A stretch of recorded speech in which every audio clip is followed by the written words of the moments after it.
Hello, welcome to the stream.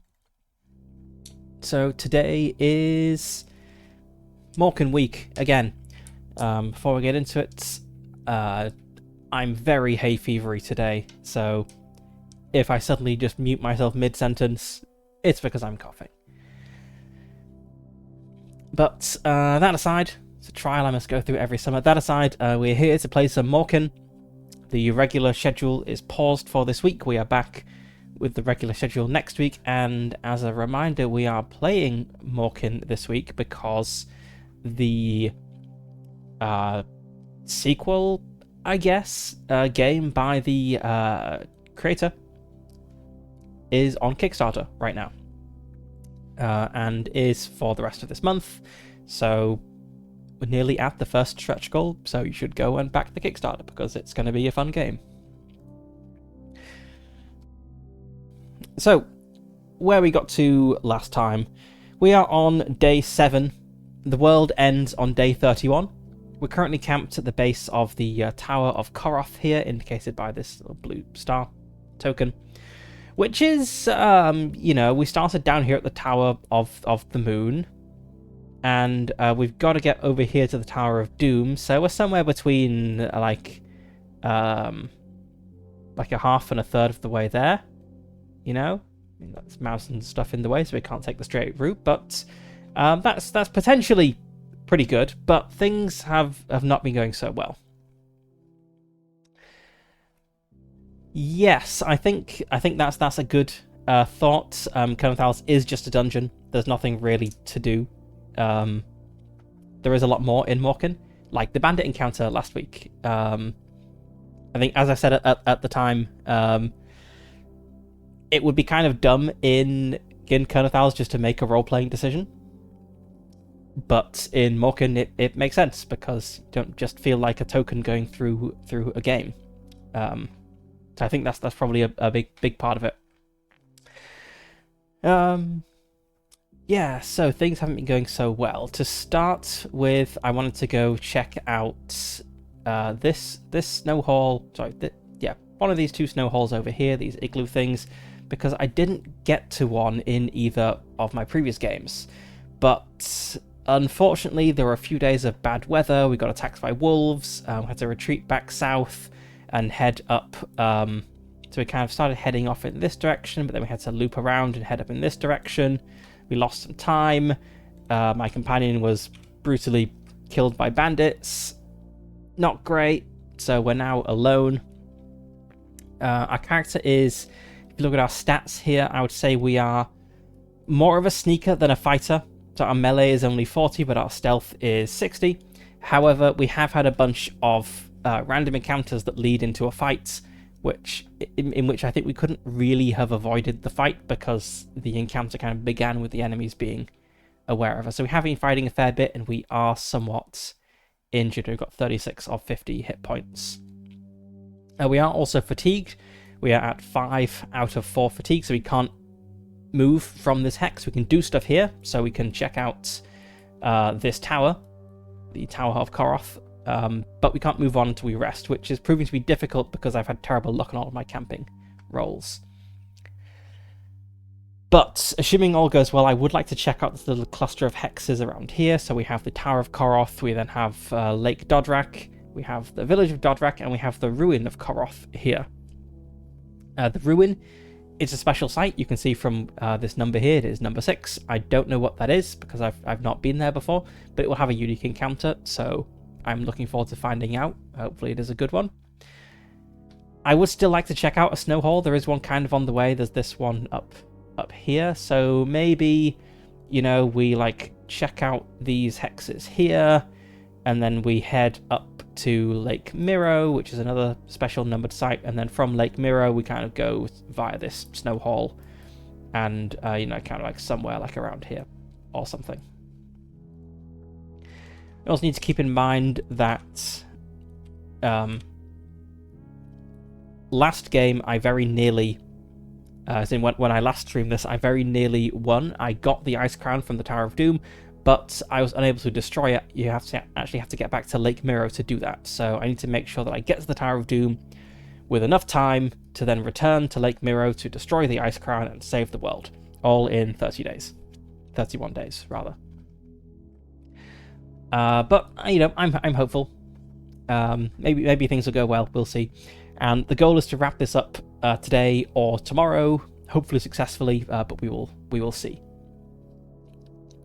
And I wanted to bring up the alternate combat rules again, because I said I was going to use these and I didn't really use them. So something I kind of forgot about immediately is that the way this works, normally if you want to like fight someone and you have a, let's say we've got a, oh, we can just look at some our actual numbers. We have a combat skill of, we have a melee skill of 40. Let's say we have our melee 40 and the enemy has a defense value 20. Normally we would need to roll equal to or under 40, but greater than 20. So greater and, sorry, no, other way around. Less than or equal to and strictly greater than. But this alternate combat rule here, what it does is we round the defense value down to the multiple of 10. 20 is already a multiple of 10, so that doesn't change. But if it were like 29, we'd round it down to 20. And then we treat this as a greater than or equal to. So we are a bit more likely to hit. So I'll bear that in mind in the next combat. I'm also going to bring in this combat fatigue, which I mentioned maybe we would if things were a bit slow. Things were a little bit slow. So the way the combat fatigue works is we have an extra d10 here, which starts at 10, and we just count down every round of combat. So it goes 10 to 9 to 8 and so on.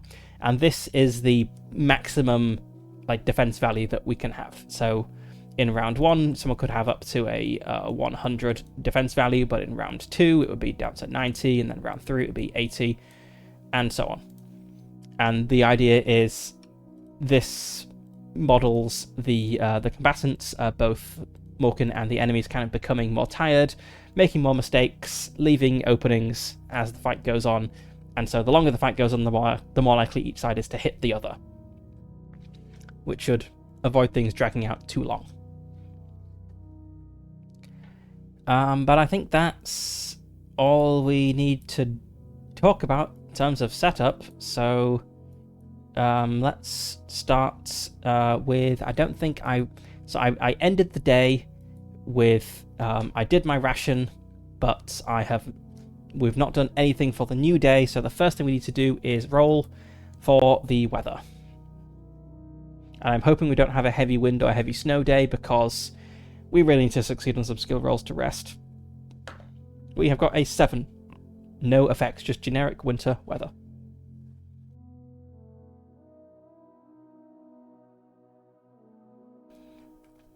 Alright, I think first let's seek, so let's check out what's going on in this tower, and then we're probably just going to rest in both the afternoon and evening to try to get this fatigue down. Because we only have 4 fatigue, we are very weak and feeble. Right, okay, seeking. We need to turn to the seek tables. And we are at a tower. Let's roll a d10. 4. A voice calls, "The Lake Miro can destroy the Ice Crown." You gain Pathfinder's Insight for the remainder of this day and the entirety of the following day. Add +10 to your orientation skill. Okay, I already kind of knew that about Lake Miro from the previous playthrough, but I like how the towers, I don't really know what the mechanism is, like how these voices work, like what they are, whether they're like spirits or something, but I think it's kind of cool that the towers will give you some insight. And we're not going to move today because we'll be resting, but tomorrow that Pathfinder Insight could be handy. Right, now let's just rest.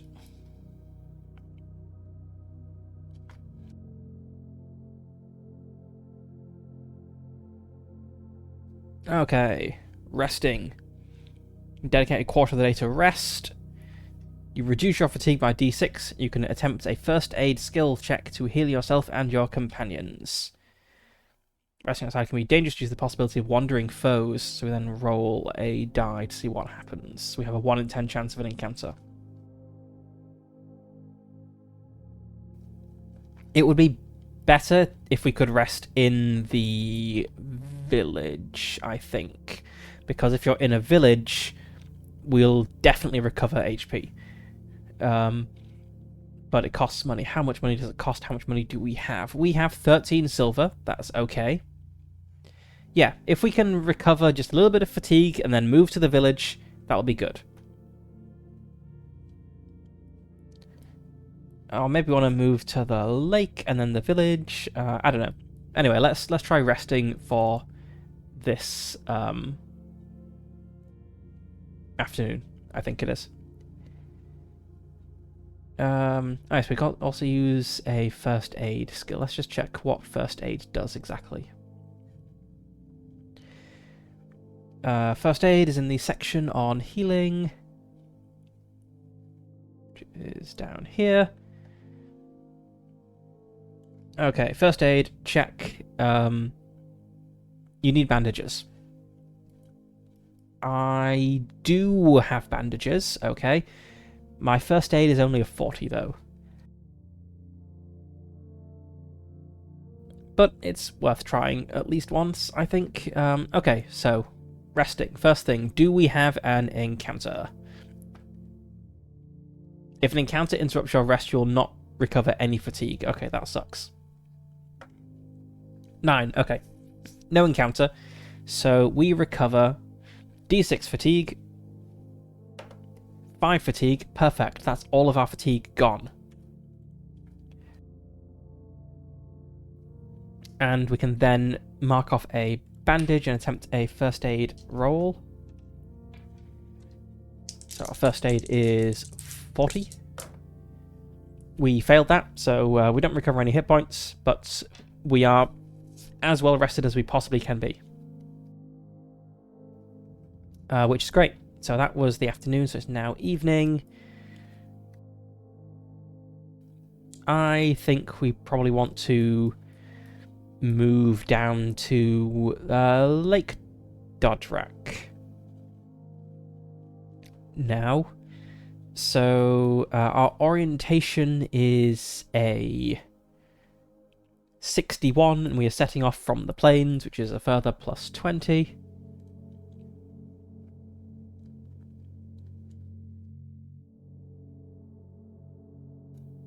There's no weather effects.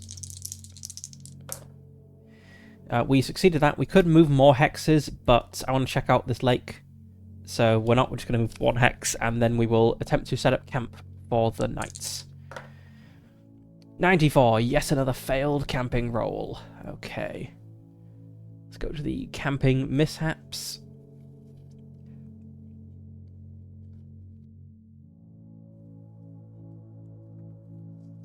Oh, interesting. Snow holes. We don't need to camp. I don't actually know what snow holes are, which is... I mean, there's a section on exploring them with its own special encounter table. So I assume they were kind of like dungeons, I assumed, but maybe they're not.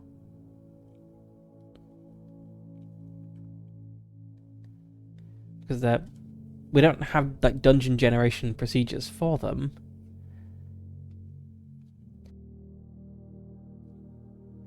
I guess we'll find out when we get to one. Anyway, we failed this camp check, so let's go look at the mishap table.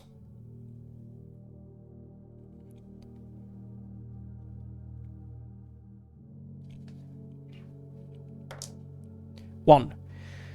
You are too noisy setting up your camp and attract the attention of a foe returning to its lair before nightfall. Roll on the encounters table. I might be able to sneak away from this.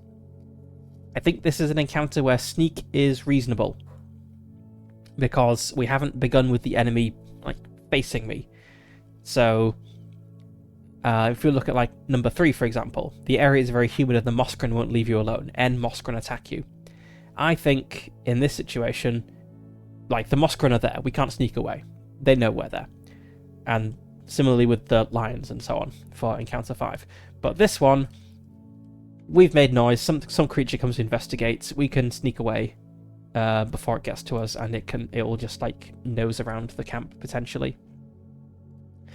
Let's look at encounters. We are in a plane. It is Morkin. Ah, my favourite enemy. Okay, right, so now we can do an opposed roll, I believe. Let's look at escaping combat before it happens.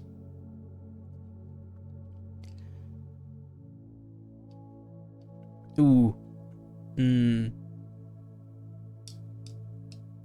No, okay, so this means moving back to the previous hex. I don't really want to do that.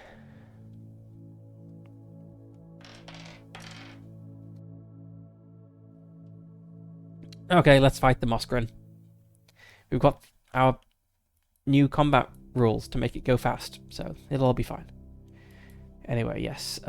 Evening we travelled, and night we failed at camping. We are now facing 2 Morkin. These are probably the right stats for a Morkin. Let's double check. Okay, we have 10 hit points. Then, yep, 45 melee, 20 defense value, 30 perception. Okay, and we've got 32 hit points. It says 36 there. Probably there. Yeah, 36. Okay. Let's combat.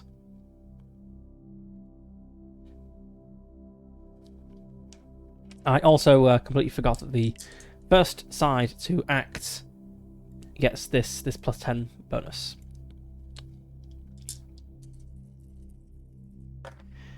Okay, I got a 71, they got a 21. So I failed my perception, they passed their perception, the enemies go first and get a plus 10.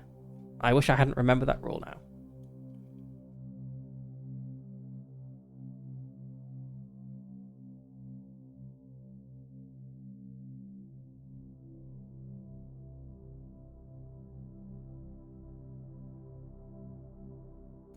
Okay, right.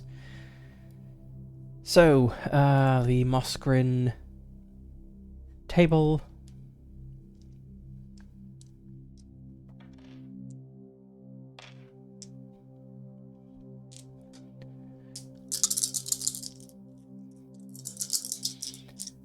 Right, so they will hit if they roll anything equal to or under 45 and equal to or above 20. We are using the adjusted rules. So they got a, what is that? That's a 6 it was. That is 1 off a critical hit. That is, in fact, a miss. And then this second Morkin.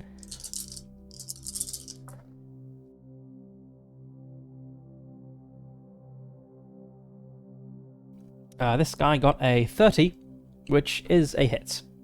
They're doing attack 2, they are doing a normal attack, dealing d6 minus 2 damage, 3 damage, minus 1 because of my armor, so 2 damage. And now it's my turn to attack.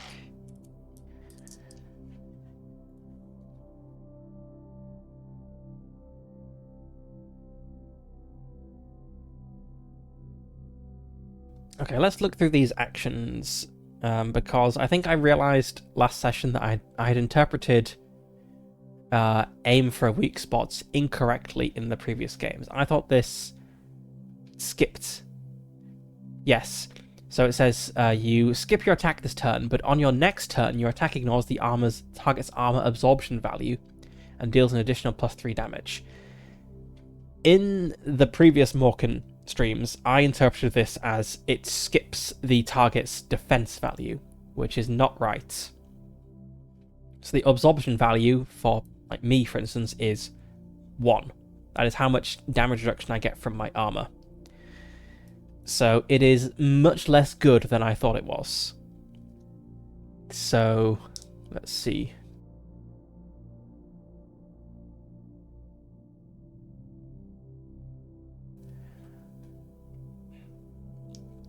I could perhaps It'd be very nice if I had Venom, I suppose, because that deals automatic damage once you hit. I think I'm going to go for a desperate attack.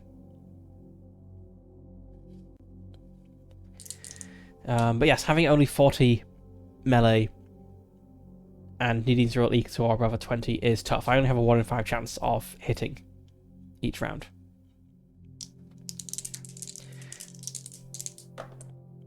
That's a 63, which is a complete miss. I also need to keep track of our max armor, so that started at 10. We are now in the next round, so that has dropped down to, defense value, that has dropped down to 9. So Morkin 1. 24 is a hit. That's, I believe that's just the d6 minus 2 one. Yep. So it is 1 damage, which is fully absorbed. Then the next Morkin. 72, miss. My turn. I'll do another desperate attack, why not? Oops. A 30, which is a hit. 6 damage, 7 damage. Okay, these guys don't have any armor absorption, so that is 3.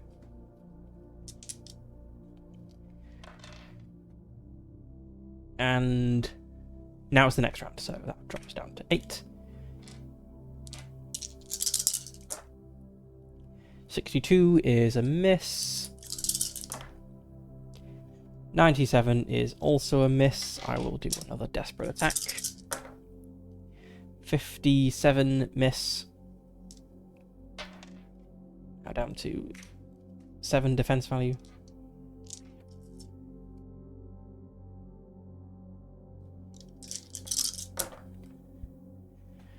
$73 miss. I suppose like the defense value gradually ticking down as the combat goes on doesn't help if I keep rolling high for all of these attacks. Miss.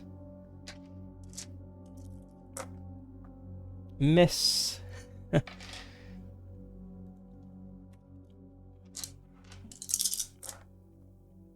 Miss. 100, that's a fumble. And this is Morkin 2 here. The Morkin's feeding tube becomes clogged with debris, causing it to struggle and lose its next attack. Okay. Let's just put a blob there. Right, that's my desperate attack. That's a 32, which does hit. I didn't declare which one I was going for, but realistically I'd have probably just gone for the first one to try to eliminate this guy. Okay, that's enough damage to take this one out. Now it is the next round. This guy can't act, so it comes around to me again. 18 is below their defense value, so that is a miss.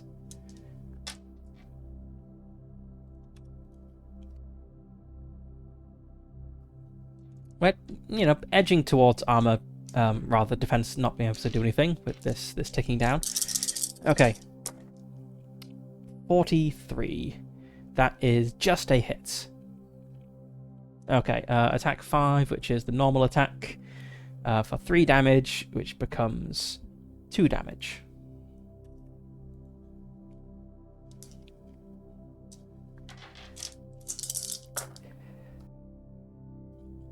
Miss. Maximum defense value is now 30%. We're getting there. 65, miss. 63, miss.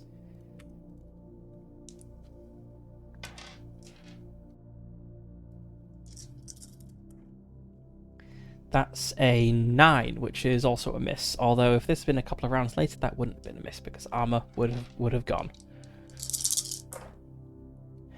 29. That is a hit.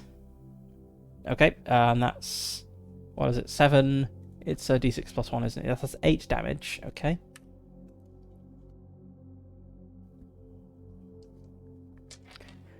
Maximum defense value is now 10%. Miss. Miss. Maximum defense value is now 0%. There is no more armor in this game. Or this round, rather. Fight. That's the word I was looking for. Doesn't help, though, if we're just, like, punching the air beside each other. 36? Yeah, that's a hit. Okay, that's finally enough to kill it.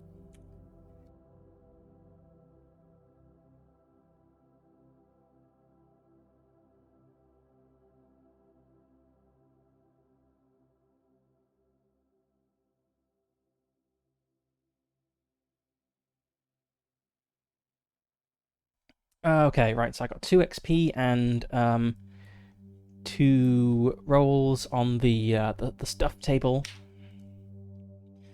Let's see what I got. I have got a wing and a leg. I'll just put those with the others. And I'll sell these when I get to the village.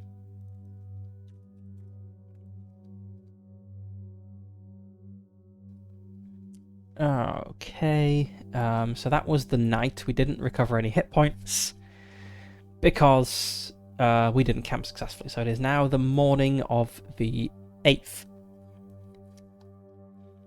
So let's just update our journal.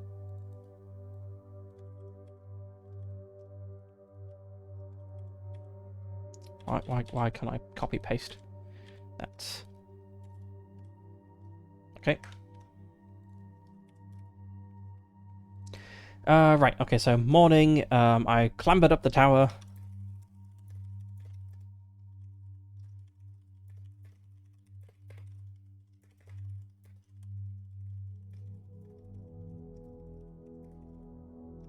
I clambered up the tower and heard a voice declaim that the waters of Lake Miro have the power to destroy the Ice Crown. Finally, I have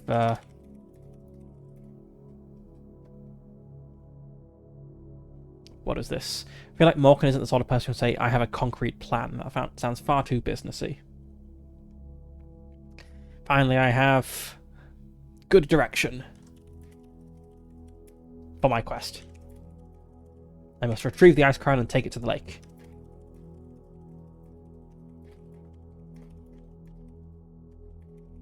Before it is too late.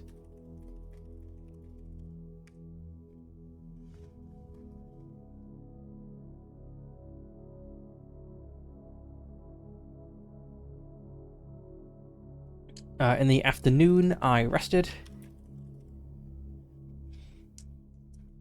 I rested under the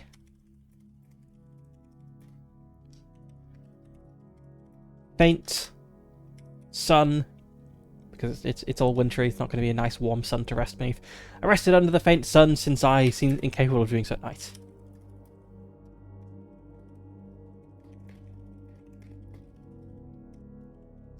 Evening, I journeyed to Lake Dodrak, I believe it was. While setting up at camp, a pair of Morkin beset me. And I defeated them, gathering their parts to sell at the nearby village.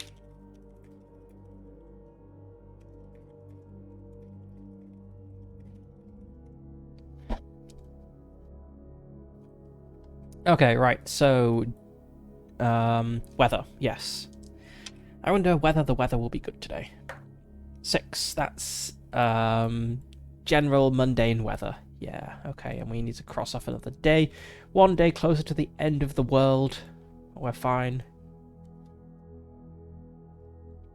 Let's seek at this lake. I feel like lakes heal you. Or they reduce fatigue or something. I hope it is useful now that we have 0 fatigue. Let's turn to the seek tables. Here we go. Tower, lake. Okay. What magical properties do the waters of Lake Doldrak have? 5. You have found the waters of life, which fill you with renewed vigor. You and your companions recover all HP and are cured of all poisoning and bleeding. Fatigue is reduced to 0. Nice. We're not poisoned or bleeding, but we were down quite a bit of HP.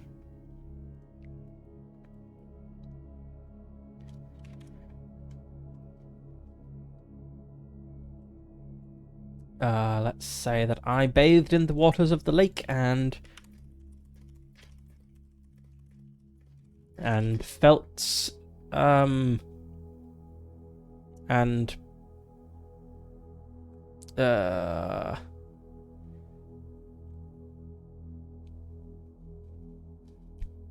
let's make it really magical. Yeah, I bathed in the waters of the lake and saw my old cuts and wounds and old cuts and scars close before my very eyes, leaving plain, unblemished skin. Leaving only plain, unblemished skin. Okay, right, afternoon, we want to go to the village. Yes, this Doldrak village here, because we can sell our useless Morkin wings, and with the money we get from the wings, we can hopefully buy a tent, because camping is so difficult. Right, okay, orientation, we've got like a 61, that's a 65. I'm pretty sure I've only got a 61, let's double check that. Okay, we have 61, we're setting up from planes, so that give a bonus. Let's see, travel. Okay, the planes give us a plus 20 modifier, we make it. So we travel to the village, and it's occurred to me we're not actually going to be able to get through all the sites here in a single day, which is a bit unfortunate, but whatever. So we get to the village, and in the evening we shall seek at this village, and also partake of the market, and so on. So, village. What's going on at the village of Doldrak? 9 is what's going on. You can buy or sell items at the village market. You can also rest or sleep here. Event 88. Doomdark's insignias. As with many villages, keeps, and citadels throughout midnight, you are rewarded for each Doomdark insignia you deliver. The insignias are a symbol of Doomdark's fallen soldiers or agents, and their collection signifies your efforts against the Dark Forces. For each insignia you hand over, you're given 5 silver coins as a reward, a token of appreciation for your contributions to the ongoing struggle. We do not have any Doomdark's insignias yet. We have 2 bandit sashes, but that's not the same thing.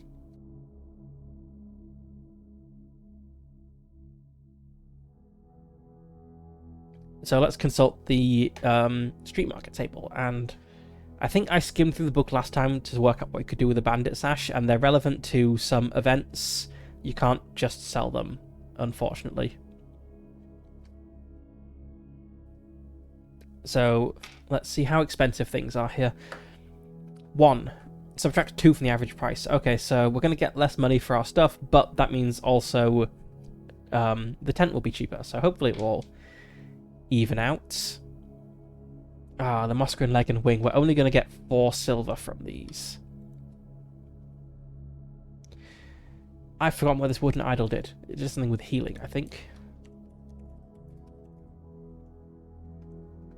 Yeah. If you place this at a henge as an offering, let's copy that. Also, I totally forgot I had this Pathfinder's insignia, which means I would have got here safely anyway. But okay, so we have this wooden idol. Let's hopefully remember that. Right, okay, so we get 4 silver from these because they're only selling for 1 each. I feel like a tent is 20. Okay, let's see. Anything else I can sell? I suppose I could maybe sell some lockpicks to make up the... Oh, I need the money to camp. Okay, so I need 4 silver coins left over. I'm pretty sure I'm not going to be able to afford a tent. This sucks. Okay, let's just check the equipment table.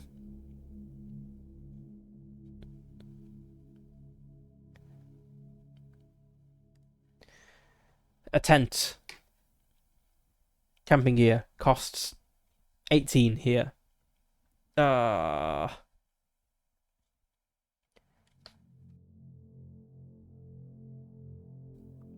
lockpicks would only get me 1 silver for the 5 in total. I suppose I could sell bandages or rations. No, I kind of need all those things. Okay, I guess I'm just not getting a tent. Then I'll just continue failing all of my camping rolls. Okay. Right. Okay, so let's just rest for the night then. Sleep for the night, rather. Camp, that's the word. In a citadel, keep Snowhall or village. You do not use a roll for the camp skill check. You just recover 10 hit points, reduce fatigue to 0. It does cost... we just looked it up, it would cost 4 silver, so we're down to 13 silver. And we don't need to use any rations. I should have marked off a ration for last night, so let's do that. Okay, so that was day 8.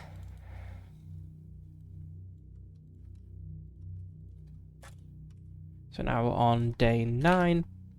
So afternoon, I travelled to the I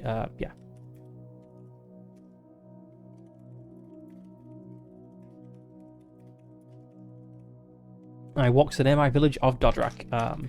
I visited the market, but prices were bad. I sold my monster parts, but the pittance I got was not enough for both lodgings and a tent.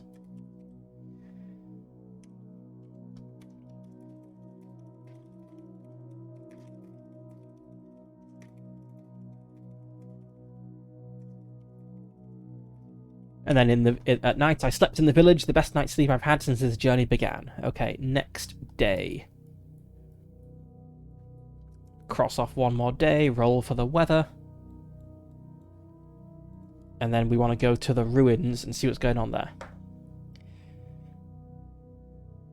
Okay, 6. That's still the kind of generic weather. Right, so we're going to travel, and then we will seek... I guess maybe we won't seek, we'll see what the special thing is.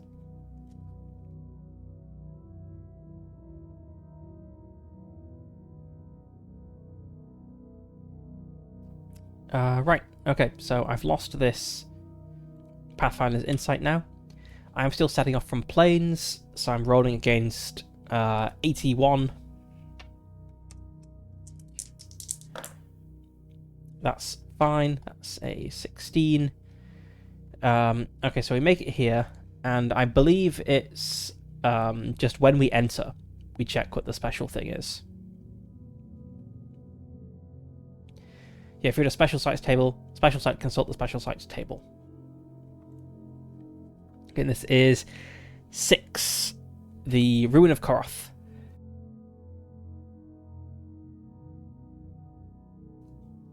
Before you stands an imposing red dragon, his scales gleaming like molten fire. His presence is both awe-inspiring and intimidating. You immediately recognize him as Farflame the Dragon Lord. Oh, that's good. He's one of the guys who can just destroy the Ice Crown without needing to go to Lake Miro. So we've suddenly saved this whole return journey. If he joins us. He gazes at you with ancient, knowing eyes and speaks in a deep, resonant voice. I know of your mission, he rumbles. To destroy the Ice Crown, you must first retrieve it from the Tower of Doom and place it in my care. Only then can I unleash the fire needed to shatter its cursed power. Farflame agrees to accompany you on your journey. His powerful wings and devastating flame are now an ally against Doomdark's forces. Add Farflame to your character sheet in the companions list. His loyalty is unwavering, and he promises to see your mission through to its end. Oh, this is great. I believe he also doesn't need rations.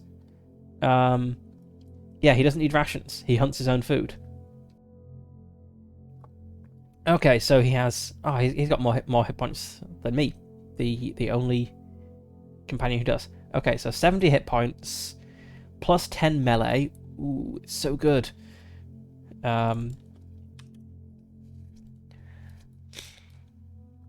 5 defense, which is then going to boost our defense value up. So we've now got 50, so this becomes a 25. Plus 3 damage. Ooh, nice.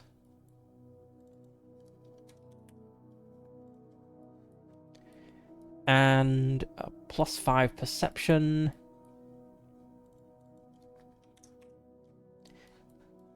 And finally, another plus 20. Oh no, might, not melee. Oh, I got very excited for a moment. I thought it was going to give me a plus 30 to my melee combat overall, but might is okay too.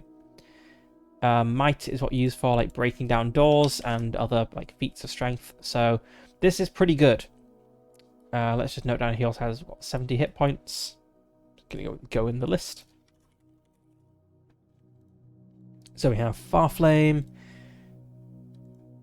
70 hit points, and let's fill this out. So go 70. My melee is now a 50, which is still not amazing, but better than it was. Defense value 25. That doesn't actually make a difference with the alternate combat rolls. It would need to get all the way up to 30 for it to make a difference. But, you know, every little helps, I guess. First aid is still 40, and perception is now 45.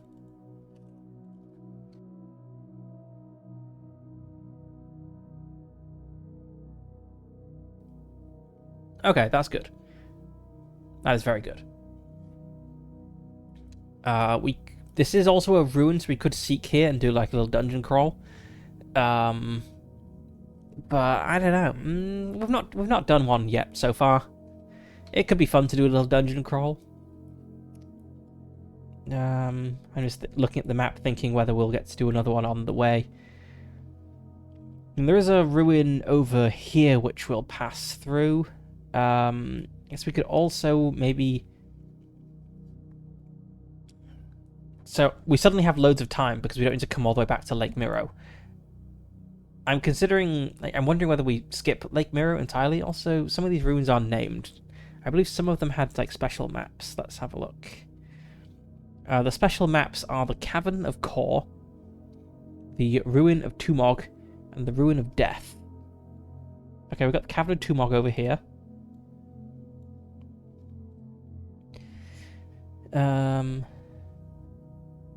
No, it's the Ruin of Tumog, not the Cavern of Tumog. Where's the Ruin of Tumog? That's still in the Mountains of Tumog. Where's the Mountains of Tumog? Oh, there we go. There's the Ruin of Tumog. So I have the Cavern of Kor. I don't know where that is. Cavern of Kor, Cavern of Kor. Let's see.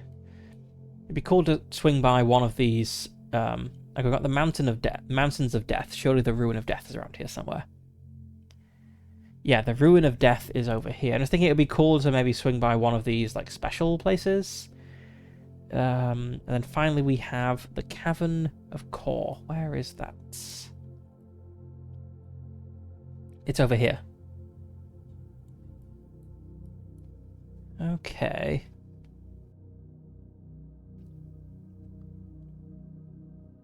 Okay, the Ruin of Tumog feels kind of out of our way. Right, we'd have to go like back here and then all the way back here. the Cavern of Core is kind of on the way, and we go through number 10, the Village of Core, which is another special place. So that could be a good place to go. And then we can kind of head up northwards to the tower there. And depending on how much time we've got, we could maybe even check out the Ruin of Death.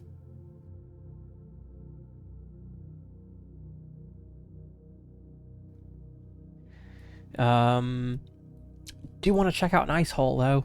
Snow hall. If we want to go to a snow hall, really, we got to go like to this one, I think.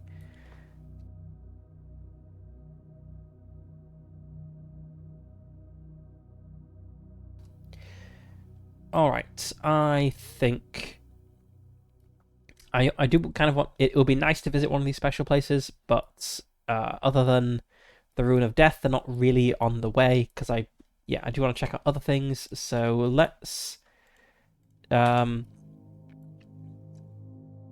of make our way to this snow hall via Lake Miro, I guess, because I do want to know what goes on there. If it's just destroying the Ice Crown or if there's something else. So we can head from here to Lake Miro and then along to this snow hall, and then we'll do what I said before. So we'll kind of then like swing up and around to the Tower of Doom that way. Depending on time, we can check out the Ruin of Death before going into the Tower of Doom. And I just need to step away for a moment. I'll be right back.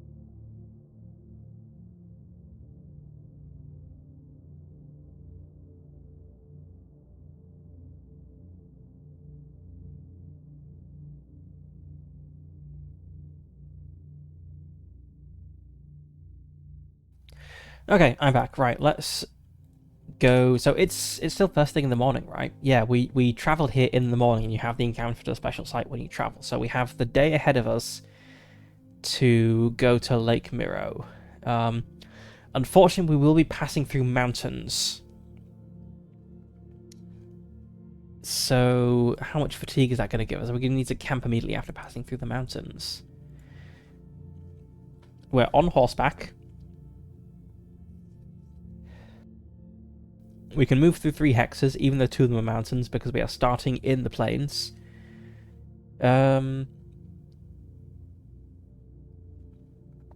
We will get 2 fatigue just from entering this hex.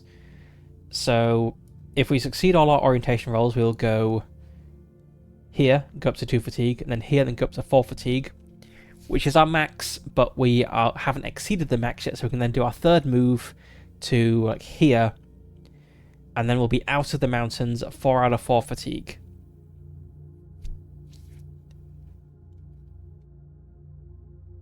And we can hopefully make our way around to Miro, probably avoiding these downs, because downs give you fatigue as well, and then we'll be stuck in the downs.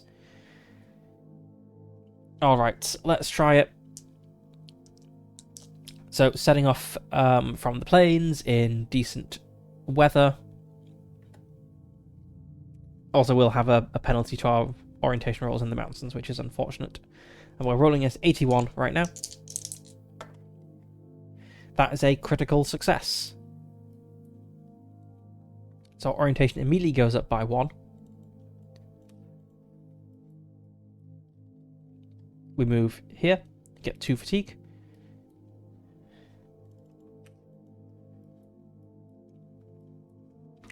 I guess I want to move. I think I want to move northwest rather than north, because if I move, so if I fail the orientation roll, if I move straight north, I'll end up here, here, or here. If I end up here, over on the right, that's not great because I'm then even further away. Or I think if I go northwest, I suppose I could still end up here or here. So, yeah, I guess it doesn't make a huge difference. I guess let's see. Forest doesn't give you any fatigue if you're mounted. I guess north is a slightly shorter route. Let's try going straight north.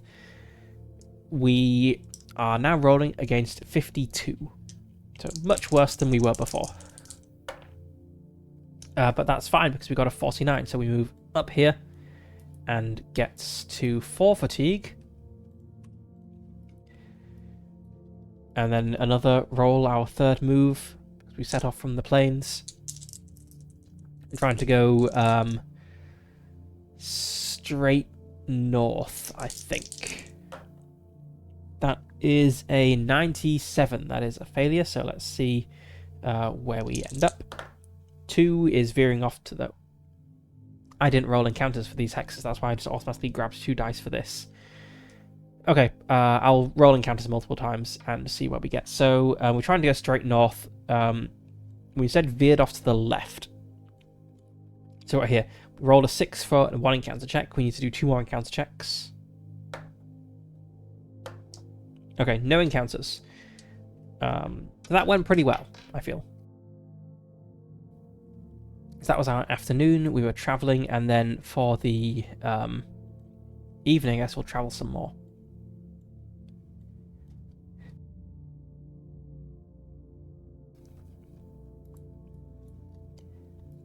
I think I want to go... So I don't want to go into the downs. I think I want to go like 1, 2, 3. And then we'll camp here and get to Lake Mirror in the morning. Let's try going straight north. That's a success and no encounter. And the next one. 62. That is a success in this case. And then the third one. 11 and 1 for an encounter.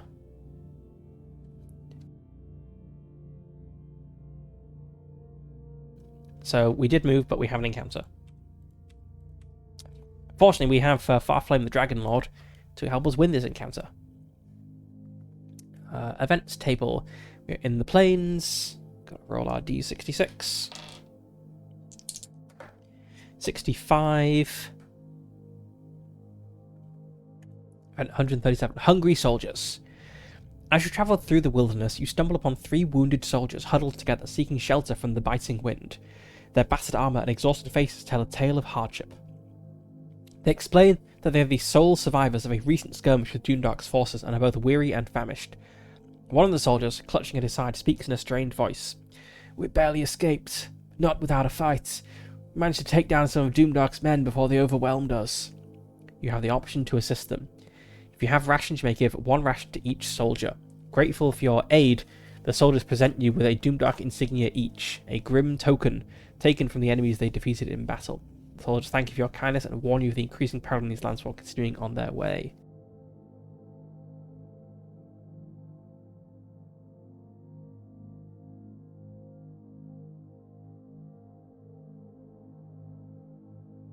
So that would be 3 rations. For 3 Doomdark's insignias. Doomdark's insignias sell for, what was it, 5 silver each? That'd be 15 silver for 3 rations. That's pretty good, and we do have a fair number of rations. Yeah, we've got 18 rations, and Farflame will feed himself, so that's just for Morkin. I think we'll probably get some more rations in under 15 days, so yeah, let's do that. Let's hand over some rations to the soldiers and get some insignias.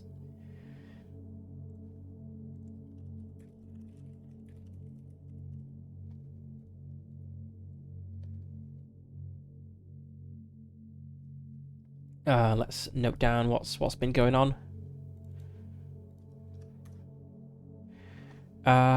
Okay, so morning. I entered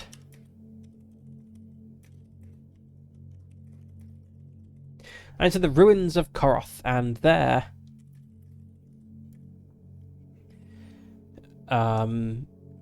met Farflame the Dragon Lord. who offered to join my quest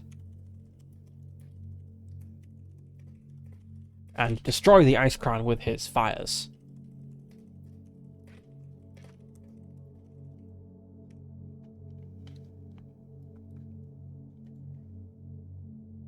Now I have two ways of doing it.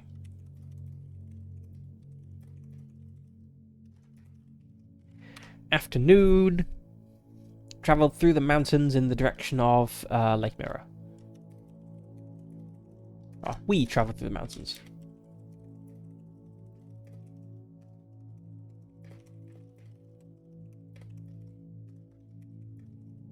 I may not need to visit this place later, but I wish to see it now, just in case. We continued our journey and met some hungry soldiers. I shared my rations with them, and they gave me some Doomdark insignias in thanks.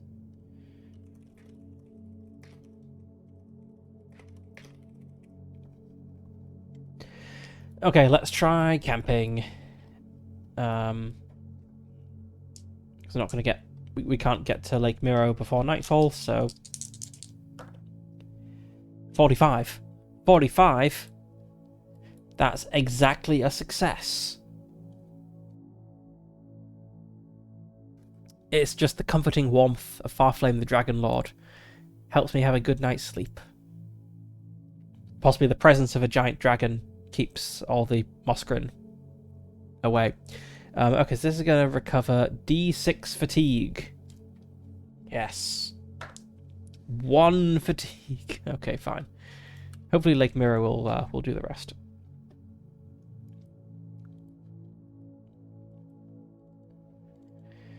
Let's see. I almost typed Fat Flame there. I understand of camp, Fat Flame left to hunt. My rest was undisturbed, for once.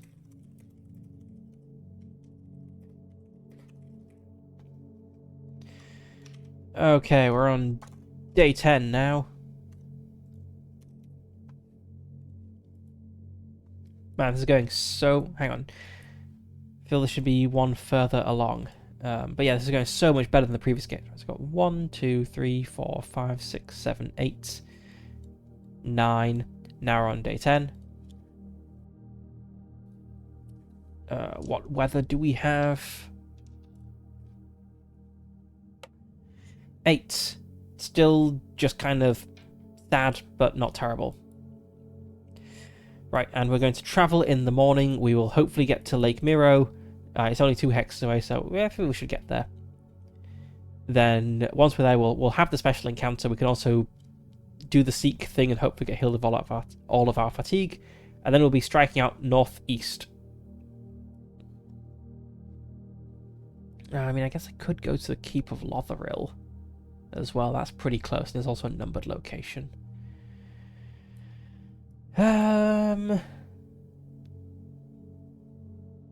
Yeah, let's do that. So from Lake Miro, we'll go here, and then we will go like here, and then we can go here, and then it's just probably going to cross through the mountains rather than go through that hex to the Tower of Doom. And we should have plenty of time for that. Let's see how many hexes is that. So that's 1, 2, 3, 4, 5, 6, 7, 8, 9, 10, 11, 12, 13, 14, 15, 16, 17, 18, 19, 20, 21, 22, 23, 24, 25, 26, 27, 28. So that's like 9-ish like quarters of the day of journeying. So that's under 3 days if everything goes perfectly well. I mean, it's not going to go perfectly well, and we'll be stopping and checking out sites, but it's a short enough journey that we can do this. So let's give this a shot.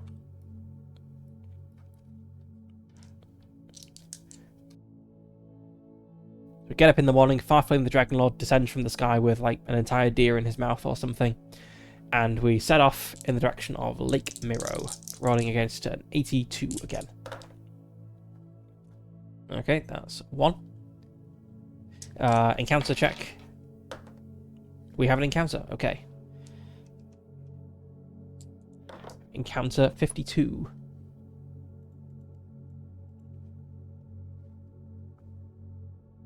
Event, rather, not encounter.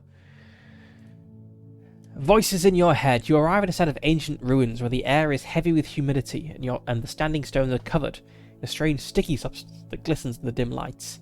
Scattered all around the area are broken weapons, shields, and pierced helmets, all suggesting that a recent and violent battle took place here. The scene is unsettling, and the silence only heightens the tension.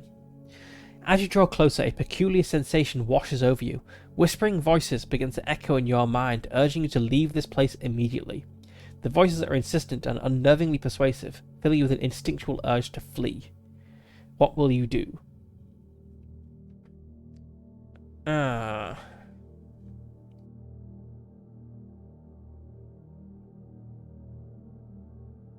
What would Morkin do?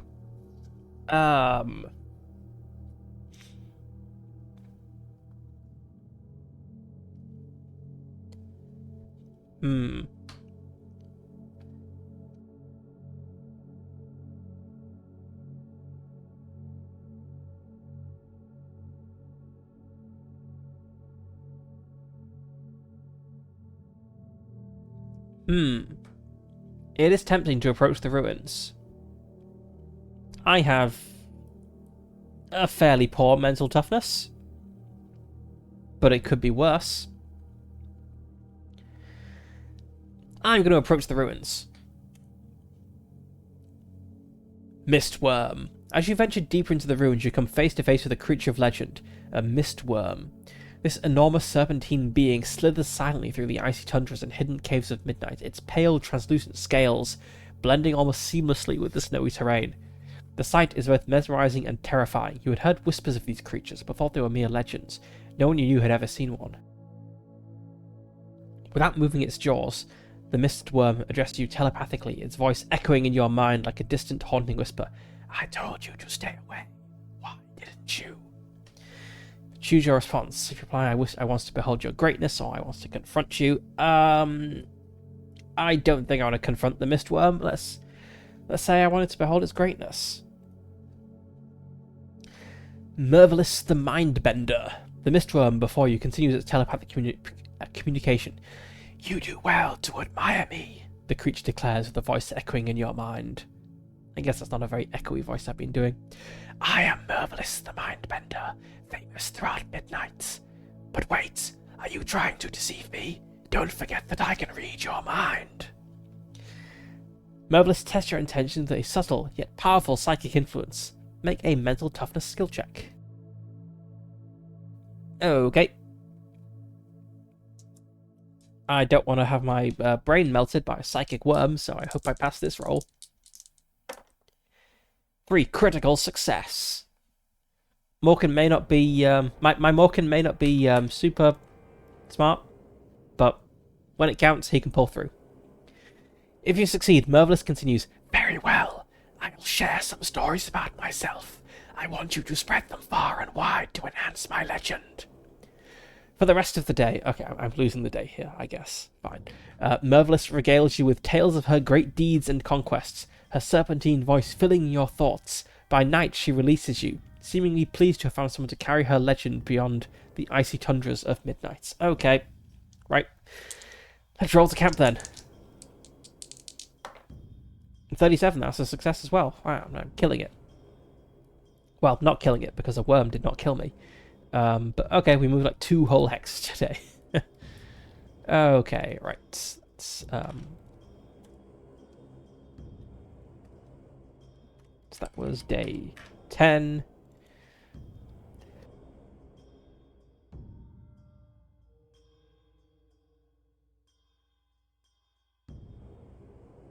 We packed up camp and continued towards Lake Mirror. Along the way,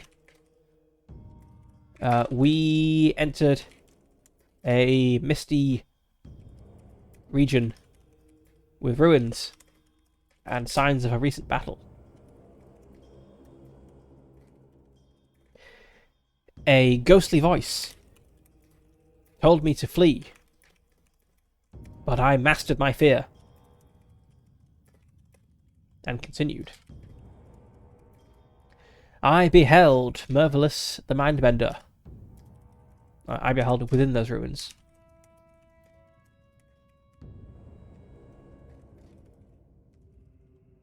A mistworm of legend. Or one of the legendary mistworms. I managed to persuade her that I only wish to behold her greatness.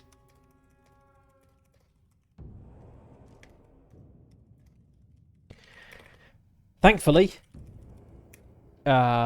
she accepted this and spent the rest of the day regaling Farfalim and I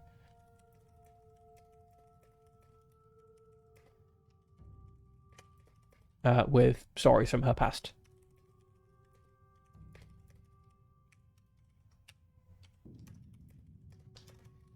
We had a good night's rest. The second in a row. Perhaps Farflame is a good luck token.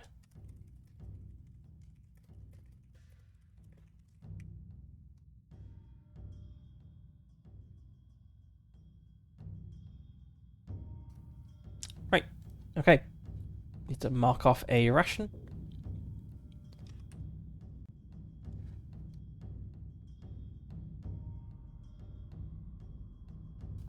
I don't think I marked off a ration last night. So, let's do that. And now let's roll for the weather. 6, okay. The kind of reasonable weather continues. That is the end of day 10. So we're now on 2 Ice Sphere, which means we will start to have Doomdark encounters.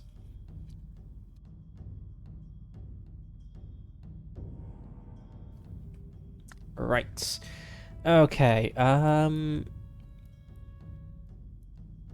So I do want to continue on to Lake Miro and rest by the shores to wipe away my fatigue, if that happens. That'd be nice. And then we'll go northeast towards... well, I guess we've got a lift we can check out. Oh, Stone Circle, whatever it is we can check out on the way. And this snow hall. I'm dying to know what a snow hall is. So let's travel. Success. Check. Oh, no, we don't roll for encounters because it's a special site, so let's check the special sites table. Lake Miro on the Downs of Miro. If you reach Lake Miro with the Ice Crown, it will be destroyed. Doomdark will be defeated and Midnight will be freed. If you have destroyed the Ice Crown, proceeds event 153. Okay, there is nothing special here other than its powers to destroy the Ice Crown. Okay, right, let's seek then.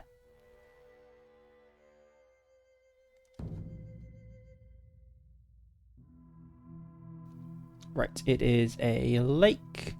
So we roll our d10. Get a 1. You have found the waters of life, which fill you with renewed vigor. You and your companions recover all HP and are cured of poisoning and bleeding. Fatigue is reduced to 0. Okay, so that is a common thing that lakes do then. That's quite nice. Right, so now evening. Seek. And I guess let's head out immediately to the northeast.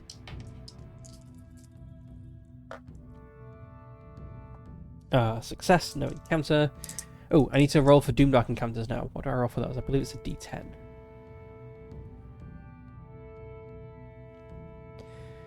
Yes.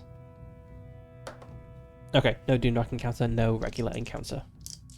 So we've moved here. 82. That's Is that? Yes, I've got 62 base, and then plus 20 because we're setting up from planes, so it's 82. So that is a success. Again, no encounters. And finally, 80. Okay. We don't have a Dunbark encounter, and we do not have a regular encounter. We rolled a 1 for the regular encounter, but you do not have them at special or regular sites. So we have made it to this lith. I think it's a lith. Let's just consult the map table. Yeah, we have made it to a lith that evening, and we shall camp there, and I hope it will go well. 65. Okay, I knew the camping luck couldn't continue. 10 for the camping mishap. You rest well and recover HP and fatigue as if you had passed the camp skill check. However, the next day you realise that an item is missing from your backpack. Roll a d6 or a d10 if you're using a large backpack, and remove the item in the corresponding position if there is one. Oh, 1. Okay, what have I lost? My lockpicks. I wasn't using those anyway. That's fine. That could have gone worse. Ah, hi Mecha Noel. Welcome in. I'm just playing some Morkin, which is a solo game about a man on a quest to destroy an evil magic ring and save the world from the Dark Lord. Though the magic ring in this case is a crown. I'm doing okay, I think. Okay, so I recovered HP, fatigue. They're all good already. Let's note down the events of the day. That was day 11, right? Yeah, it was. Okay. So, morning. We arrived at Lake Miro.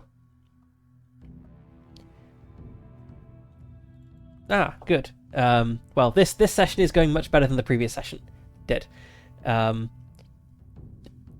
Actually succeeding, and have recruited a powerful companion, a dragon, which he's not had to fight yet, but I'm sure he'll do pretty well when he does.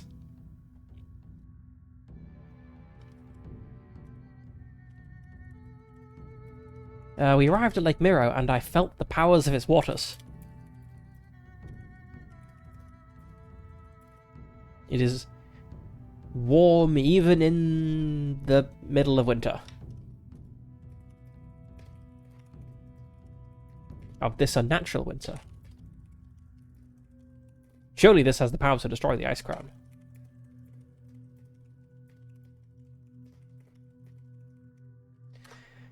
We rested by the shore, and I felt my fatigue fade away.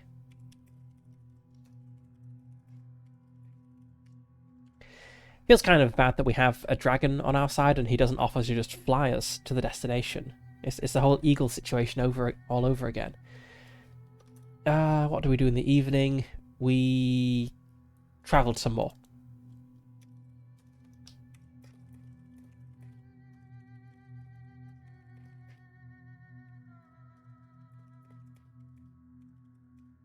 We set off from the lake and made it to a lith 6 miles away. 6 miles hence. I had a good night's rest.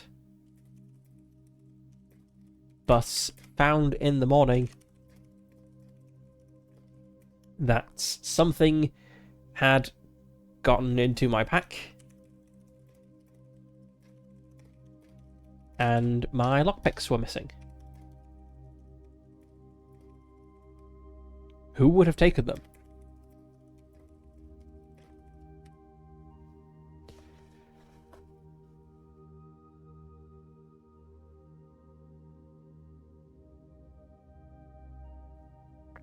Okay, right, so it's now day 12.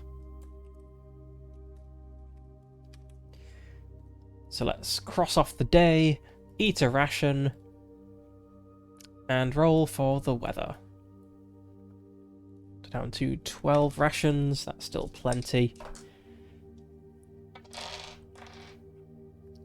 And the weather is 9. Okay, the good weather couldn't last, I suppose. So we're in heavy wind or heavy snow, -20 to all skill checks. Unless we passed an endurance check right now, we only have 20 in endurance, so that's not going to happen. Nope. Okay. It's just a terrible day then. Our luck has come to an end. Right, so we are at this lith. I think we want to check this out. And then we want to try and continue on to this snow hall. So let's try seeking first thing in the morning. Because I must know what a snow hall is. Okay. Exploring snow halls. When you reach a snow hall, use the seek action, roll a d10 on the seek tables. Okay, let's head over to that.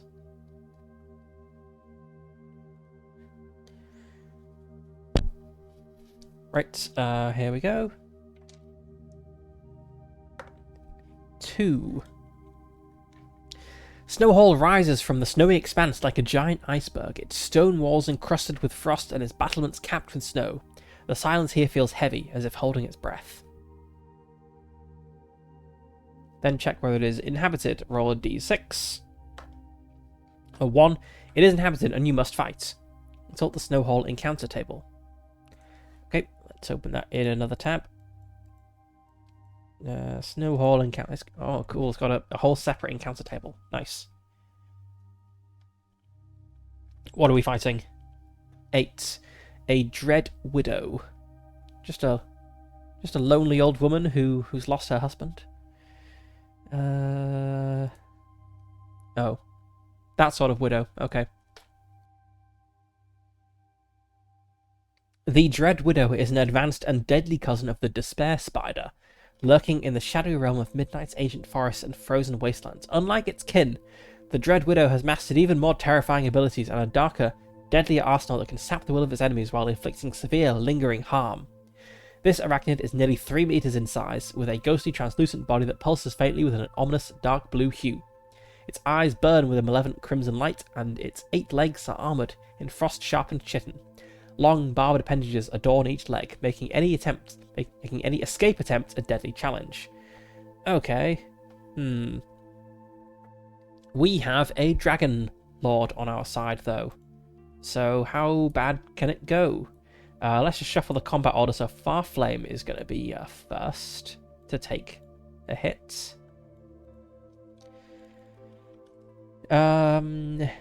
Okay, it doesn't say it comes with any other enemies, which is a mercy, I suppose. So we have a Dread Widow. It has 32 hit points, 60 melee. That is better than my melee. 18 defense value. It's actually got worse defense value than me. Interesting. This is effectively a 10 with the alternate combat rules. I'll also keep track of what round we're on. 60 perception.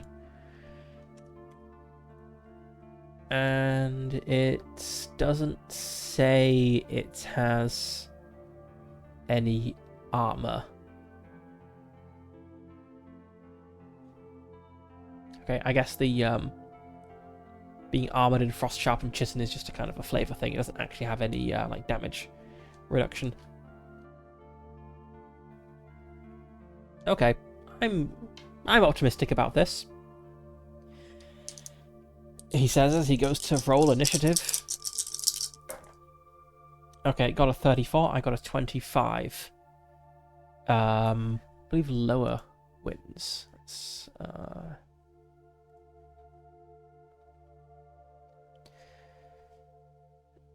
okay, let's see, opposed rolls. I'm pretty sure it is lowest wins, which is the thing I complained about in my previous Morkin playthrough, because it doesn't reward having a higher skill level, but I'll take it. Alright, so it succeeded on its check, though. We both succeeded, so yes, if both sides succeed, the side with the lower roll wins. So I don't get the plus 10 bonus, but I still go first. I'm not sure I want to do the reckless attack this time because it has poison. Yeah, I don't want to be poisoned. So I'm going to do normal, kind of reasonably safe defensive attacks. Standard attack. Okay. I've got a +3 to my damage because I have a dragon friend. Melee skill is now a 50, so I want to roll equals or under 50 and greater than or equal to 10. In fact, let's just write down the cap's defense value here. And this is a 10 because we have this alternative combat rules where we essentially round down the defense value of all sides, me included, to the 10. Just to make combat go a little bit faster. Okay, so it's fairly... It looks like it deals a lot of damage, but it's relatively easy to hit. Right, I got a 32. That is a success. I dealt 1 whole point of damage. Well, 4 whole points of damage because I have this +3 from Farflame. That's not amazing. Right, now I got its turn, but Farflame is first in the firing line, so it's kind of okay, I guess.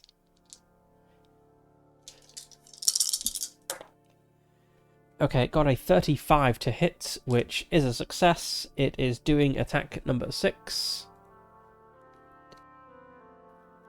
The Bite of Despair. The Dread Widow's fangs sink deep, delivering d6 plus 2 damage. Okay, so that's 5 minus 1 because of my armor. So 4 points of damage to Farflame.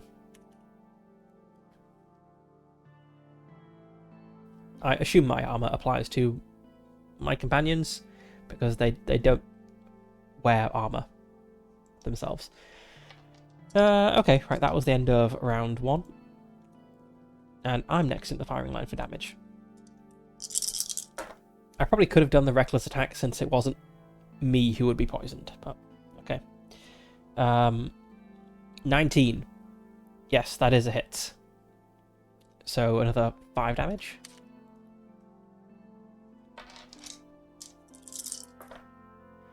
It got a 75 to hit, which is a miss. Right. Next round.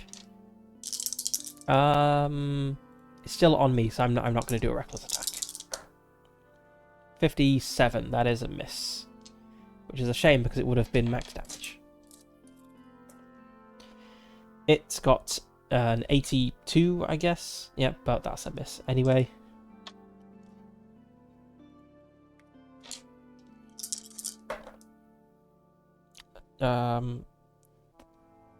It doesn't really matter what the unit's die is because it's greater than or equal to 10. So that's 7 damage.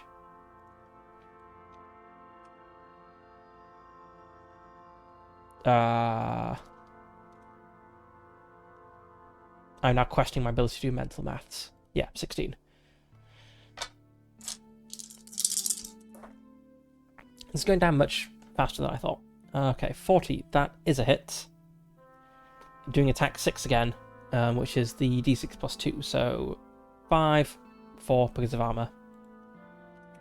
46. Okay, and now it's back around to Farflame as the damage target. So I am going to do a reckless attack here. I'll be a bad friend and attack in a way that leaves us undefended. 37. That is a hit. And the Desperate Attack deals +1 damage. Wherever I got that. Yes, I have a +3 from this guy. So that is... what is this? This is 12 plus 3. This is 15. Which is not quite enough to take it out.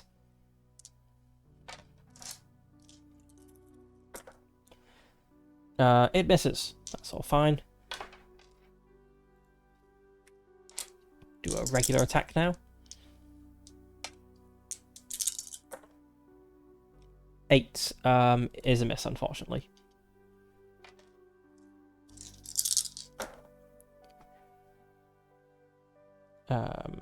That's a 6. 1 point off a critical hit, but it missed.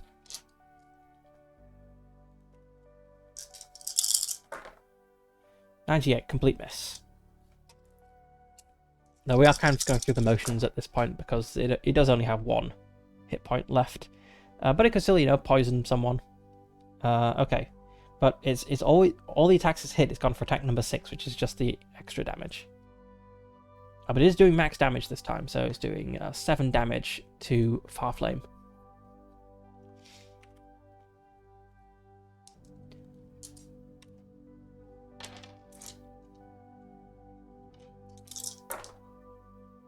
Yep, 80. I just keep missing. It missed as well.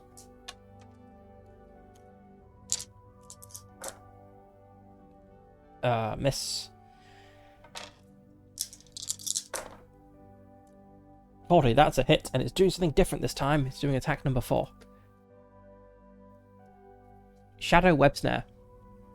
The Dread Widow spins a web infused with ice. You must pass a might check each turn to escape. While trapped, you cannot perform any other actions on your turn.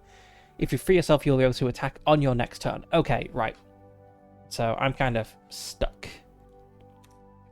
I guess that's got like all of us in one go.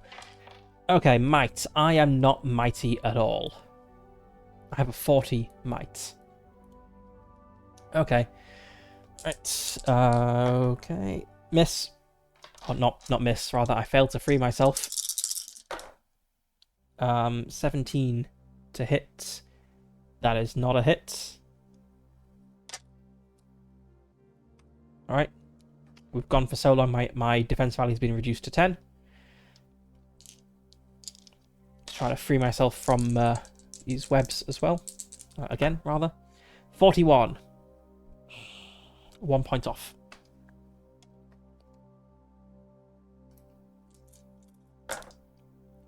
Uh, 74. Miss. Thankfully.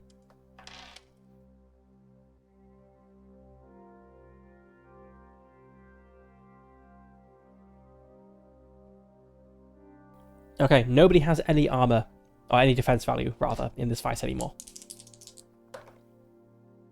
And I guess I'm the damage target now. 28. Okay, I free myself from the Shadow Web Snare.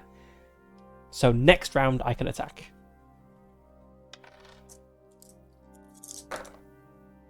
.26, that's a hit. It is doing attack 6 again, max damage.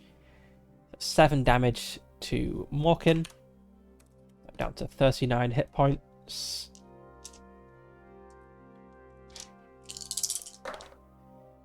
.89, miss.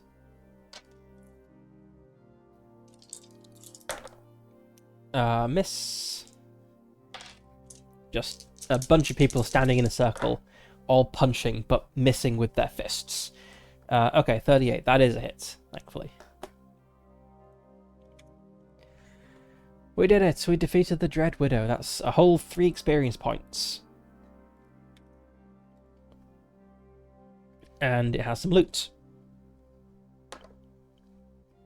A spider venom sac. Mixed with 1 venom form leaf, you obtain a vial of antidotes, which, despite its disgusting taste, removes poisoning from you or a companion with a single use. I believe we can also coat a weapon with it. It's a thing we can do. Yeah, we can apply venom to a weapon.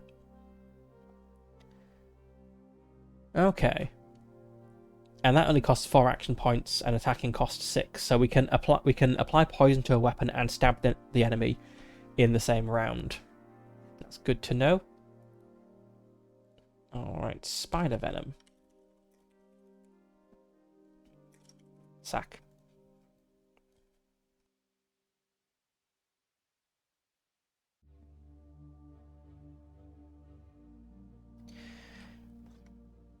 Right. What were we doing? We were checking out a snow hall. If you win the combat roll on the snow hall findings table. Okay, so we found this place. It rises from the snowy expanse like a giant iceberg. Its stone walls encrusted with frost and its battlements capped with snow. The silence here feels heavy, as if holding its breath. So I guess the snow halls are kind of like fortresses. And then we look at the snow hall findings. D10. Okay. 10. That's got to be a good one. A tool. Roll the equipment / tools table. What else could we have got? Dust. That would have been unfortunate. A trap. A hole in the ground. Rations, bandages, money, potions. Okay. So not amazing findings, but yeah, kind of okay. Roll the equipment tools table. Okay, so that's this one here.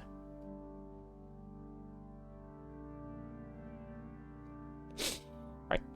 What have we got? It'd have been kind of funny if I had rolled the lockpicks. Like, oh, my lockpicks that disappeared the other morning, they've somehow turned up here. We have a rope with a hook. Gain a +10 bonus to the athletic skill when attempting actions such as jumping or climbing.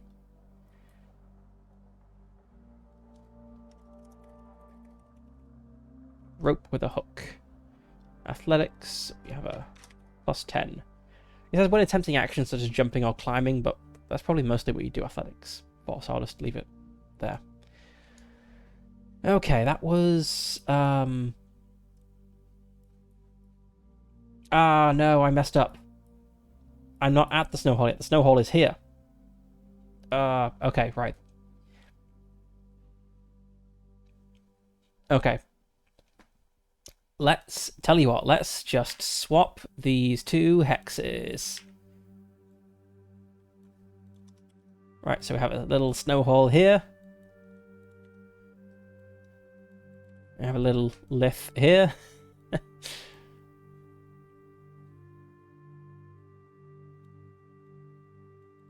Perfect. No one will ever know.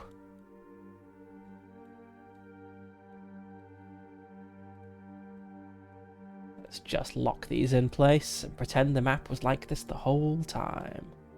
Oh, bring this to the top.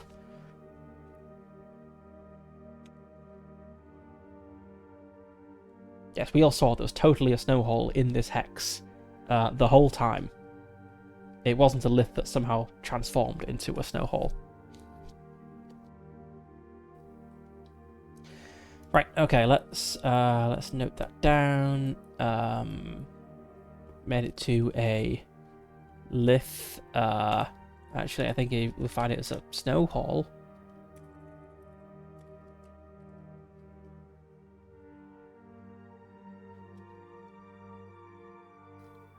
Right, we checked out the snow hole.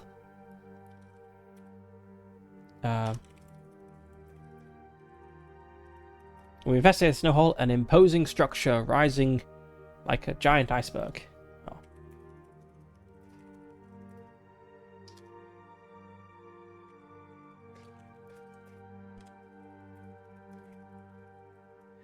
And defeated a Dread Widow.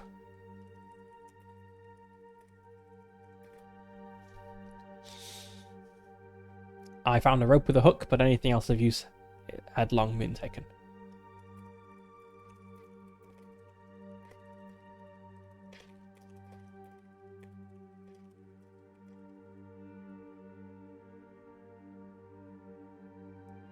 Alright, let's, just in the interest of fairness, I guess, let's continue on to this lith, and then we will go to the Keep of Lotheril and see what's going on here. So we're going to travel northeast 2 hexes, and we are setting off from a safe, from a plains hex, so we have the plus... We don't have a +20 because it's terrible weather.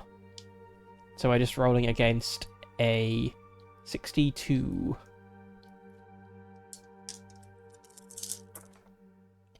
That's okay, that's a success, and we don't have any encounters or anything. It's 1.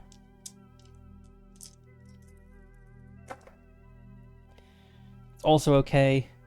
2. Okay, we make it to the lith. So that was afternoon, and in the evening we will check it out.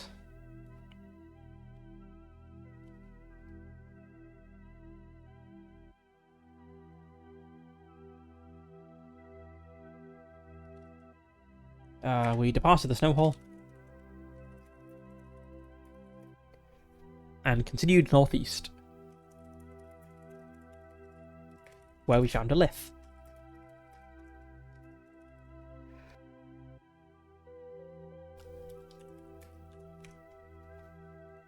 And let's check this place out. So we'll go to the seek table.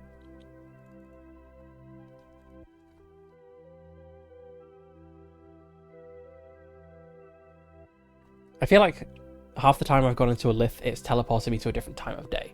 So that's probably just what they do. It's like lakes heal you, liths do time things, snow halls contain minor treasure. I don't actually know what henges do.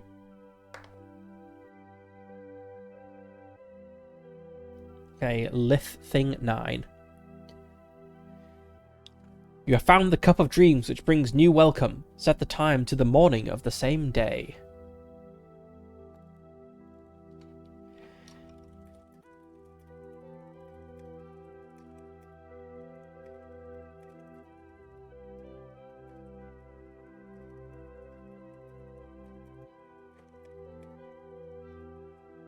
As we walked through the lith, as we walked through the stones, the sun seemed to travel backwards in the sky. When we left, it was morning again.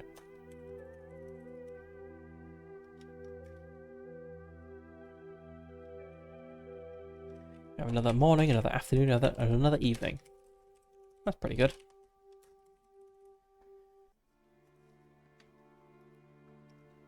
Okay, right, so now we want to head to the Keep of Lotharil. I guess we'll also check out the tower. And then maybe move on to Weird Henge. We could check out this henge, I suppose. I don't know. Let's just get to the keep first. Right, what dice do I need? I need all of these dice.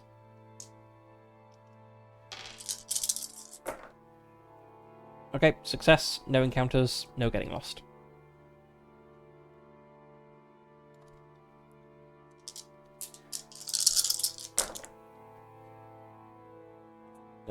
We move, but we are having an encounter. Not encounter, event. Alright, what do we got here? What's all this then? Got a 35 in the forest. Here's event 50. Thick fog rises from the ground as you navigate through an unfamiliar part of the forest. Dense vegetation and patches of snow obscure your path. The towering trees seem to close in around you, their branches intertwining to block out the light. You press on, using your weapon to push aside the undergrowth that hinders your progress. Suddenly, you notice a peculiar fog rising from beneath the snow, emanating from strange bulbous plants partly hidden in the frost. The fog has a sickly sweet scent that quickly turns nauseating. Make an athletics skill check to jump over the plants and avoid stepping on them. Is this something my rope with the hook helps with? Let's look that up. Jumping. Yes. I take out my rope and like swing it around to build up some speed and then like fling the hook towards a sturdy tree branch. And get a 27. Which would have been a success even without the rope on a hook, but it felt cool to do. If you succeed, you manage to jump clear of the plants, escaping the toxic fog without harm. Okay, and then we have one more hex we can move. This strange second morning. 6, yep, that's fine. No encounters or anything. Okay, so that was morning 2.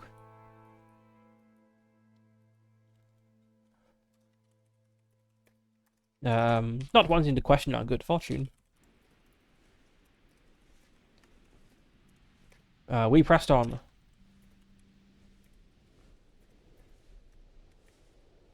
Towards the tower of... towards the keep and tower of Lotharil. Visible in the distance.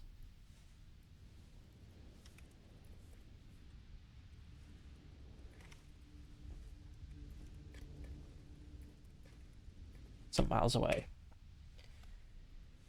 Okay, right, so we travelled, and then we'll travel again in this second afternoon, and we should be able to get to the keep if we just go straight north.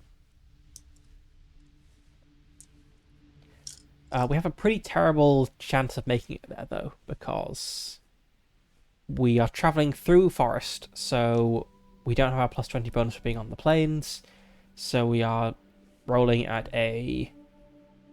do we have a penalty for being in the forest? Let's check. So I should say that there is now... Actually, let's see if I can quickly find this. There is now a travel tool for Morkin, which will tell you all of these things. But in fact, I can just click on this hex to have a look. I'm not using it because I like having everything like all together, whereas the tool is just for travel. But I suppose it is handy in this situation. So I am just south of the Keep of Lotheril, which is over here. I am in... Oh, does it want me to actually like move hex by hex? I can't just jump. Let's get over there. Just want to see what it tells me about like the modifiers to my roll and such like. You can see it's a kind of like mini virtual tabletop thing. Okay, so I can't enter the weather, I just have to click a button to check the weather. Let's see if I can get it bad. Okay, heavy wind. Right, so orientation modifiers. Heavy wind, minus 20 to orientation skill. Total modifier of just minus 20. If I were to move into the plains, it's a total modifier of 0. Okay, cool. So it's just the minus 20. Which is... that brings you to a 42, which is not amazing.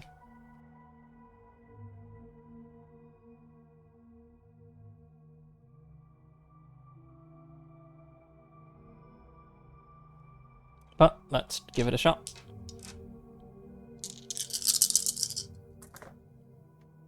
That's a 7, which is fine.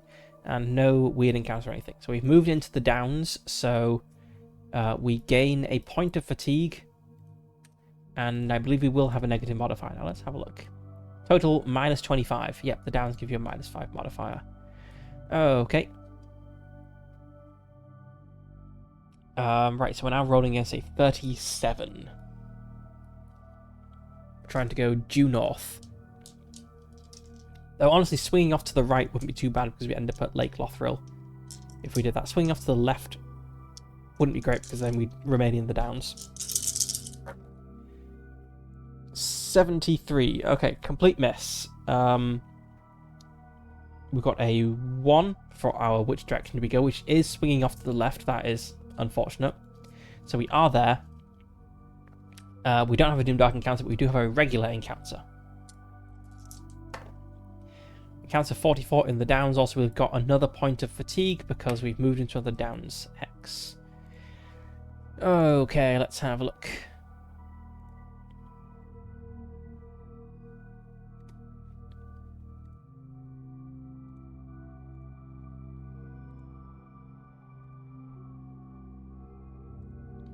Right, 40... No, not encounters. I want events. I think. Let me just double check that. I'm now questioning things. Yeah, it is events. Okay, event. We got 44 for downs, so it is event 99. Impassable swamp. You find yourself at the edge of a swamp where sections of it are frozen over in a treacherous patchwork of ice and mud. The terrain is completely impassable, with deep water and unstable ground blocking any safe route through. Faced with an impassable swamp, you realise there is no way forward. The treacherous terrain forces you to retreat and return to the hex you came from. Use your movement to return to the previous hex, and seek an alternate route to continue your journey. Okay. That was our third hex move, so I guess we now are compelled to go back. So we have to try to navigate our way. I guess it's just... it would be kind of odd if we got lost, so I guess we just automatically move back. But we're now in the next quarter of the day, so we're in evening again now. We have moved one hex. We've moved into downs again, so we've got another point of fatigue. And we want to try going due north.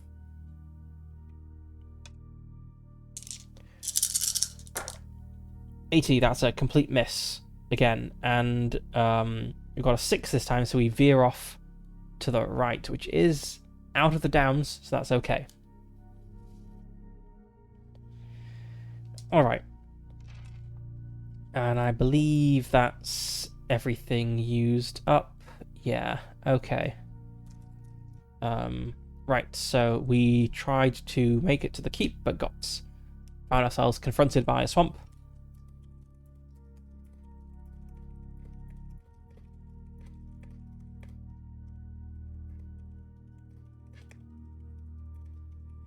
In finding the route, we found... I guess that happened in the afternoon. So afternoon, we tried to make it to the keep, but found ourselves trapped in a swamp. Evening, in finding alternative route,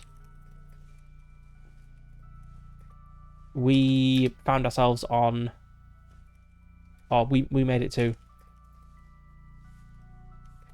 we made it out of the downs and to the shores of Lake whatever it is. Lotharil.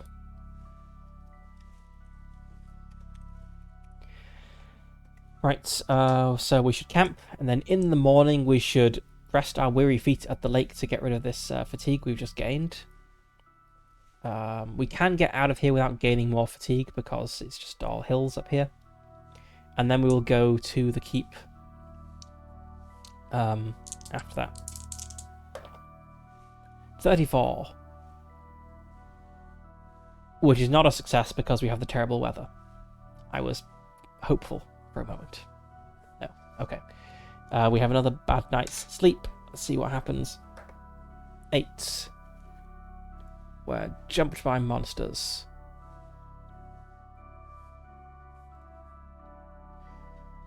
Begin to hear wolf howls nearby. You barely have time to reach for your sword before 2 wolves attack you. Okay. We had to retreat from wolves previously, way back down here. But now I have a dragon on my side. 2 wolves. Outside of me are 2 wolves.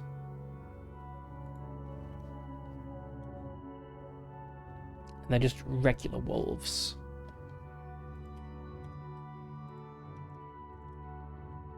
They have 50 melee, 20 defense. Sorry, they're harder to hit than the evil spider. 70 perception. And again, Farflame is up front taking the first attack.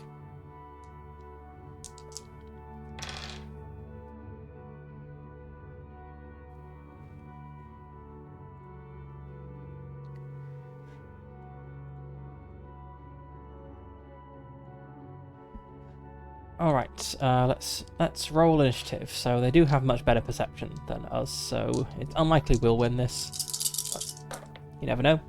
Okay, we got a 54, which is just a straight up fail on our perception. They got a 66, which is a success, so they're going to go first and get the plus 10 bonus to their first stuff. They don't have any special attacks, it's just normal critical hits, so I don't need to roll a die for that. Okay, the first wolf completely misses. Second wolf.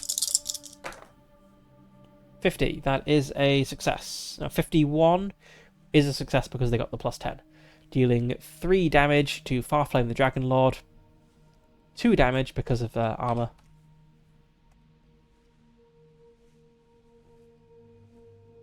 And now it is my turn. I will, let's see, so I'm now in the firing line. I could stab them with my spider venom, but I might want to save that for a more fearsome enemy, rather than use it up immediately. Yeah, let's just stab them with my non-envenomed sword. Poison them with tetanus or something, but not with spider venom. And sure, let's go for a reckless attack, why not? 81, complete miss. Okay, that's why we don't go for a reckless attack.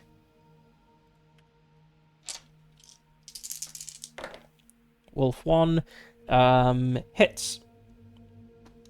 Okay.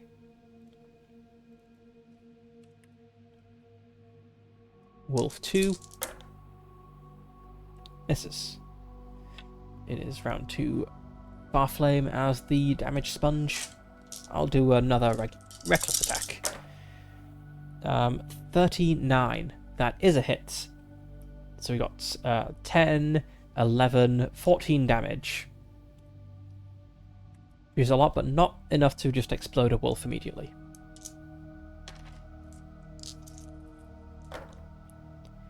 $31 is a hit, so that's another 3 points of damage to Farflame. And Wolf 2 misses. Next round, I will do another reckless attack. I'll target Wolf 1. I'll stay on Wolf 1. 38 is a hit, and that is another 10 plus damage, so that is enough to defeat Wolf 1.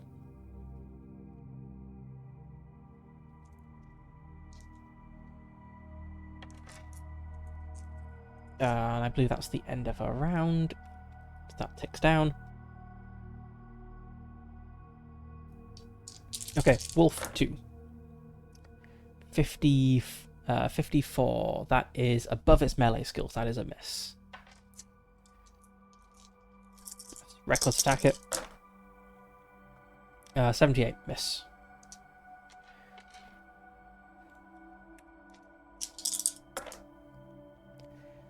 Ken would have been a miss, but is a hit because I did a reckless attack.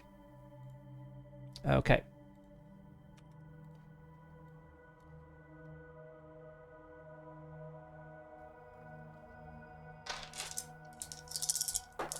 We'll hopefully heal up at the lake in the morning anyway, so it's kind of fine. Miss.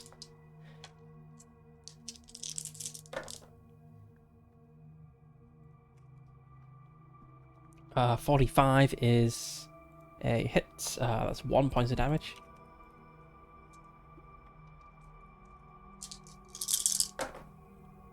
$29 is a hit for 3, 4, 5, 6, 7 damage.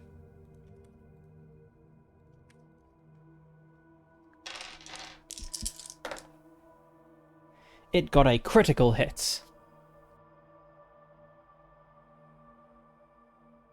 The wolf's bite lands with savage precision, dealing 6 HP damage. Okay, we already actually rolled a 6, so its critical hit is...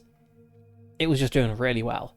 That's going to be 5 points of damage because of the armor.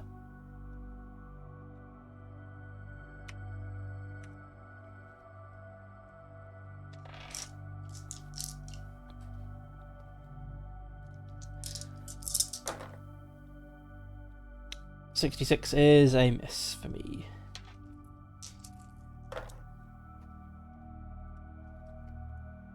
$98 is a miss for the wolf. 67, also a miss.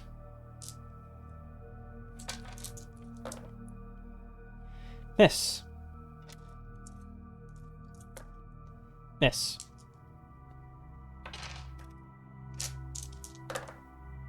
Miss. 46 is a hit. Oh, thank God, something's happened. Right, so we've got 5, 7, 8, 11. Wolf is down to 2 hit points. And the fight has gone on long enough that nobody has any defense value left anymore. 7 is a hit because nobody has any defense value left anymore. Okay. That is 5 damage to me.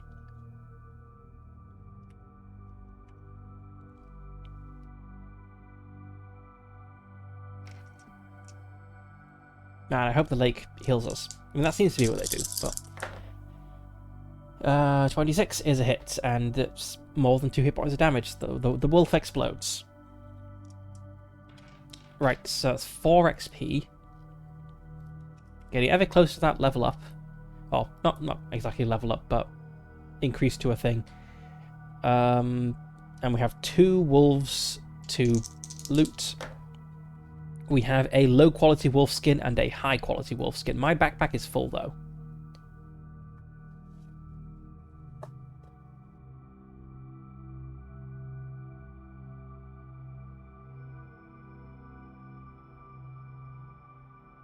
I think I'm going to drop these bandit sashes because I think they're only relevant for an event, so they might never come up. And I'll take the high quality wolf skin. I think you can sell them for a decent amount in a village. Let's just check the street market table. High quality wolf skin, average price 6 silver. Yeah, that's pretty good. I also got my wooden idol. Okay, right. I can go... If the lake doesn't heal me, I can go to... There's a henge right nearby, isn't there? Yeah, there's a henge up here, so that's another place I can heal. Okay, right. While setting up at camp, we were attacked by wolves.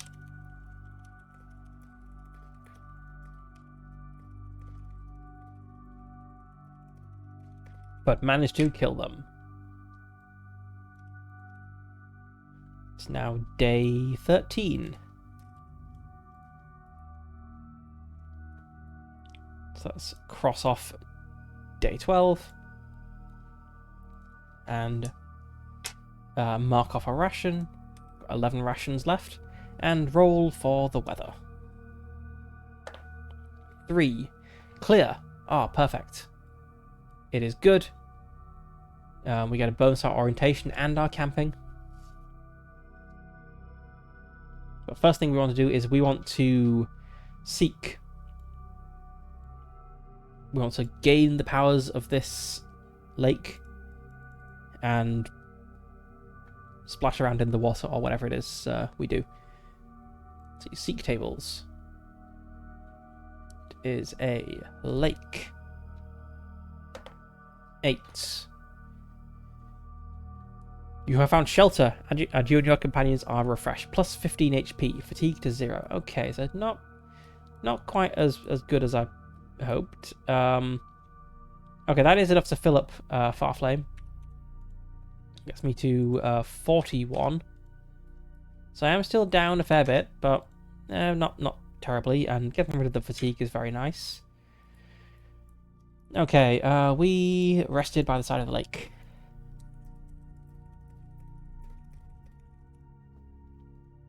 So I guess I don't need to go to the henge after all. I'll keep that token on me, and if I get injured in the journey over, I can pop into Weird Henge up here. Right, now we want to go to the keep. So we are rolling with a pretty good bonus here. So we have a plus 20 from the good... Plus 10? Yeah, plus 10 from the good weather and a plus 20 because of setting off from the plains. So we are rolling against a 92. Yep, easy, and it is a special location, so we immediately have the thing happen when we arrive. So let's turn to the special sites table. Keep of Lothloril, in the forest of Lothloril. The Lord of Lothloril is here, loyal to the Fae and willing to assist. Follow the Companions rules, which is sadly not a hyperlink. It'd be very nice if it was. Okay, let's see, Companions. During our adventure, you may have the opportunity to recruit companions, who are usually found at special sites. For simplicity, you'll recruit their lord rather than entire armies, as in the original computer game. So a nice little thing that was done to make it work as a tabletop game. Okay, right. So we need to roll a d6, and we want to get greater than the ice sphere. So the ice sphere is currently 2. I'll roll a d6 and not get a 1 or a 2. 3. Perfect. They agreed to join me. He will consume rations, though, so I do need to buy food. In that case, I should... Oh, he'll bring rations with him, but I may want to go to the village and pick things up. The Lord of Lothloril.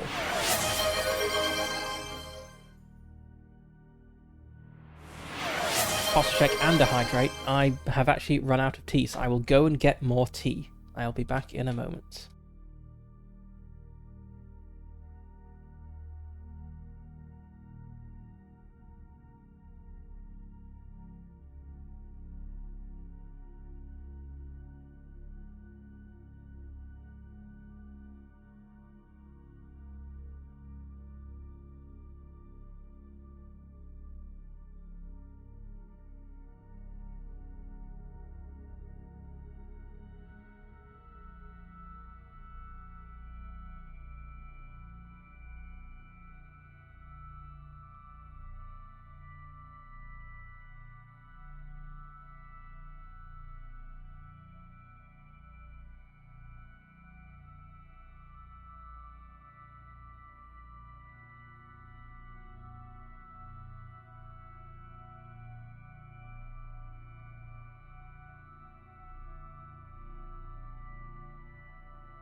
I'm back. I have made some hojicha, which is a type of roasted green tea. It's pretty good. Used to be my favorite, I would say, but I kind of drank it to the point where you can have too much of a good thing, right? I drank so much of it, it downgraded from favorite tea to just a good tea.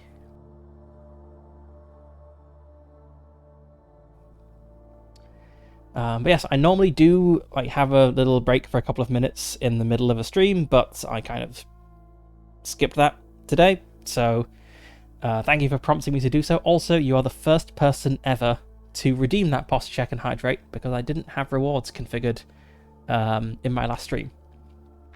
I was setting them all up last night, actually.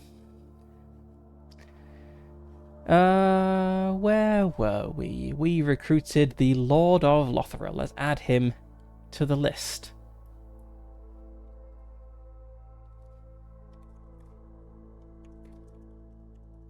Why is my font size changed? There we go. He had 30 hit points. He gives us 2 melee, 2 defense, 1 damage.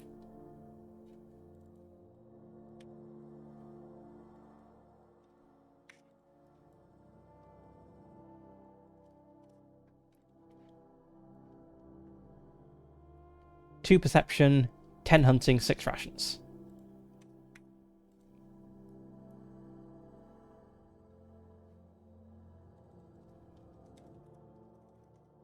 Keep forgetting that hunting is a thing I can do, because I'm not actually very good at it, but I suppose it's 45 now. Yes, it was 2 perception.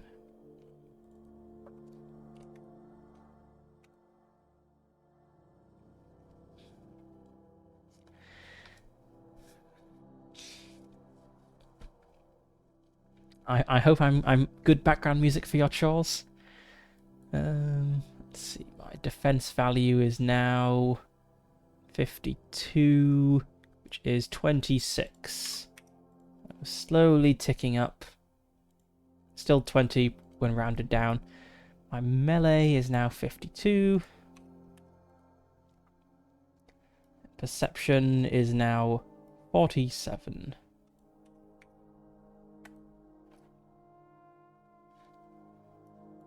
Good, I'm glad to hear that. So in the afternoon,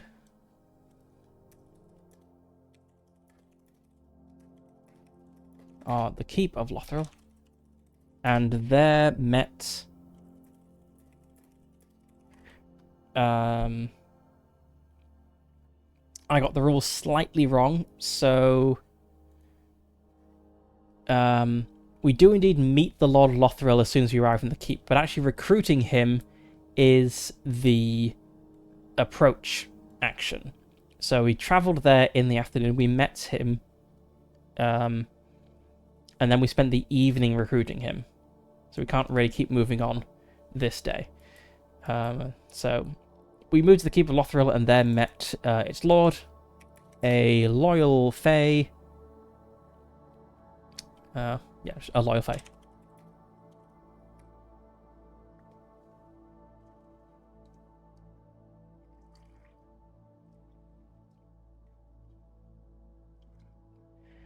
And then in the evening, over dinner, I suppose. I keep mistyping Farflame as Fat Flame.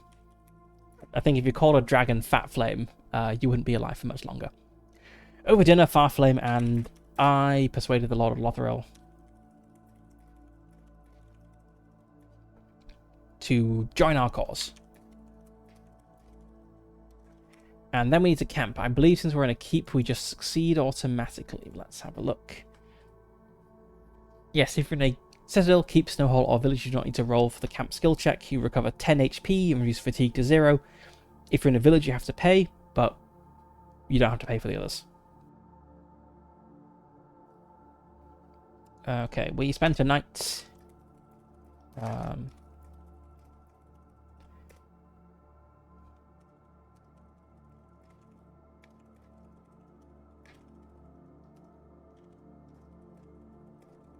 We spent the night between the roof of Lothlorien and rested well, ready to begin our journey the following day.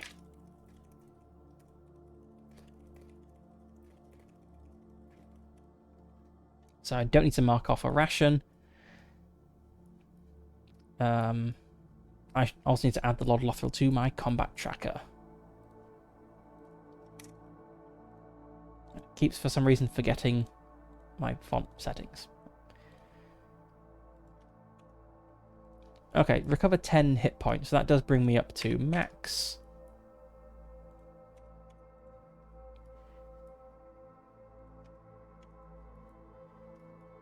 We're here at the Keep of Lothlorien, and we want to go northeast to the Citadel of Vorgath. So let's mark off another day and check the weather.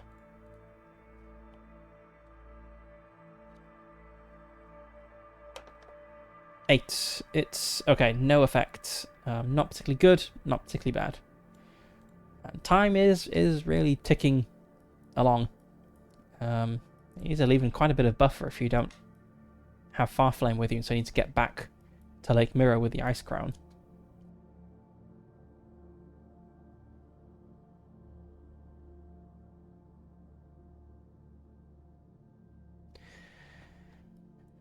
I'm kind of curious about this henge though. Let's go via the henge. We've also got a village. Do we have any? We have our wolf skin to sell. And we could possibly pick up... I'm not really sure whether we need to pick up more rations. We can go to the village, sell our wolfskin and our Doomdark's insignias. Maybe pick up a tent. So I've wanted a tent all game. And then we swing around. We either need to go like straight northeast or like north and then like swing around. It doesn't really make much of a difference. So yeah, let's first go to the village. I guess it does slow us down a little bit, but it's fine. Okay, there's not going to be any encounters because it's a village. We just need to check for, getting lost. 7, that's fine. We head up to the village, and that was our morning.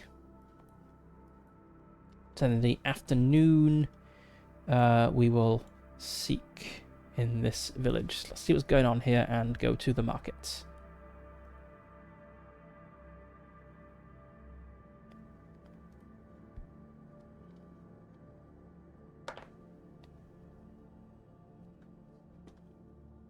Five. You can buy or sell items. Yep. Event 88. Event 88 is they will buy Doomdark's insignias for 5 silver each. So we'll hand these over and get 15 silver. So we're now on 28. We'll go to the market. See what the prices are like here. It's fairly cheap here, subtract 2 from the average price. Okay, so our high quality wolf skin is only going to go for 4. But that's still pretty good. So we've got 32 silver coins. And we can shop.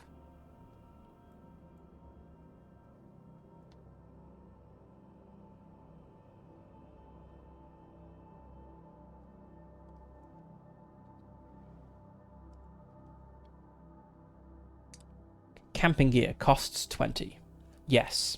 Yes, I'm buying the camping gear.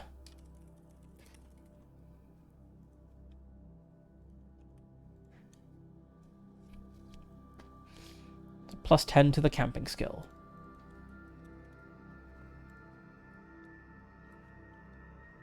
I guess we don't really need to worry about having money to pay for lodgings in the village because we'll be moving out of this village and going to the henge.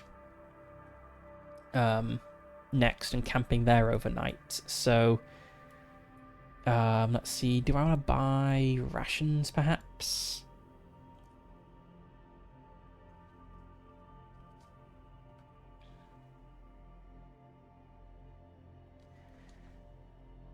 Rations. 1 ration costs 2 silver. I could buy 6 more rations. Get me up to 23. That's loads of rations. If it's 23 rations and there's 2 of us, that's 11 days. The world will almost have ended by then. So that should be enough rations to see us through. Let's do that.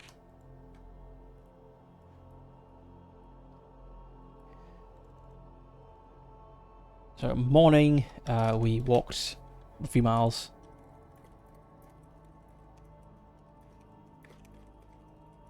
From the keep to the village. Afternoon, we went to the market. Picking up camping supplies. And rations. To see us through to the end. Or to see this through to the end. And then evening, we will be moving one more hex, hopefully, to the henge. Yep. And we'll check out what's going on there in the morning. And we succeed on the camping roll. So get a good night's sleep. We're all good on hit points and fatigue, though, so we're just going to mark off 2 rations for me and Thingy, the Lord of Lothril. Farflame, as always, goes and just like catches and eats an entire deer or something.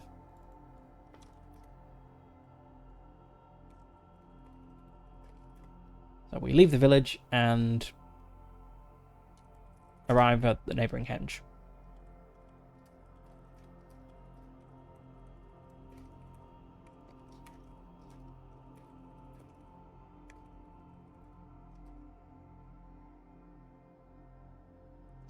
Yes, we camp out and have a good night's rest. And I didn't copy my template before filling it in, so let's make a new template. So that was day 14. Wait, we have day 15.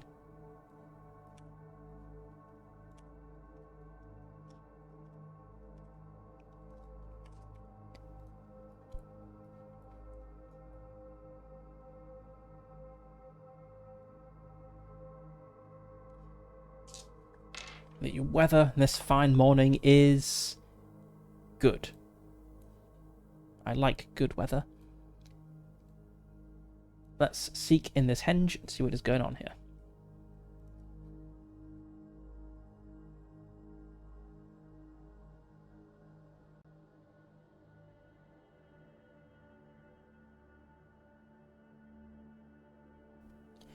Nine. You have found the Cup of Dreams, which brings new welcome. Set the time to morning of the same day. Okay, so we walk into the henge, spend a few hours looking around, and then we leave, and it is the same time that we entered. That's okay, I guess, if we just get a second morning. The game is telling us, well, you really wasted your time here to have a do-over.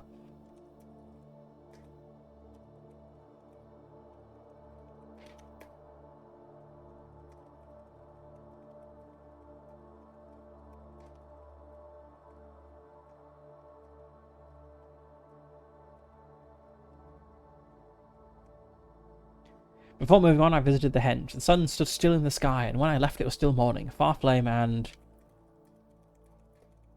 the Lord of Lothril looked surprised. And said they thought I was going to see the henge.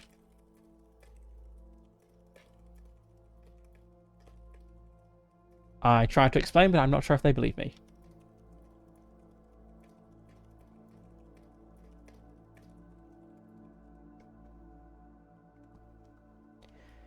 Alright, so we have morning 2.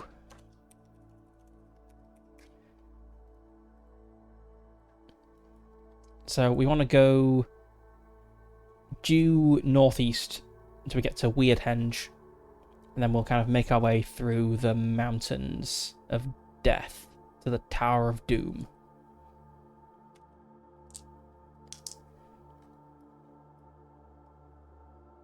So I think we're going to get close to completing today, but I don't think we're going to quite make it.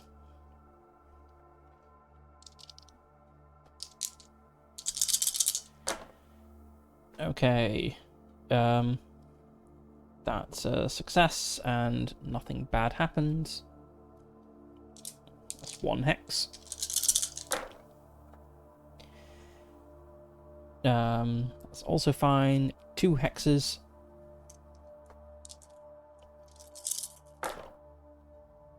That's a critical success. But with an encounter. Okay, so I guess increase my orientation by 1 point, so it's now 53. But we do have an event in this hex here. So we have event 46 for a forest. Tree falls. Someone is around to hear it, so we know that if it will make a noise. As you walk through the snow-covered landscape, the weight of ice and snow becomes too much for a large branch above. Without warning, it snaps and begins to plummet towards you. Make an athletics skill check. 9. If you succeed, you react quickly, diving out of the way just in time to avoid the falling branch. Okay.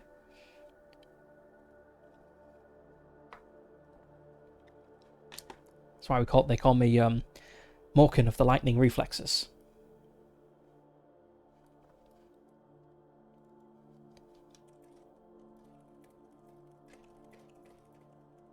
We make our way out of the forest.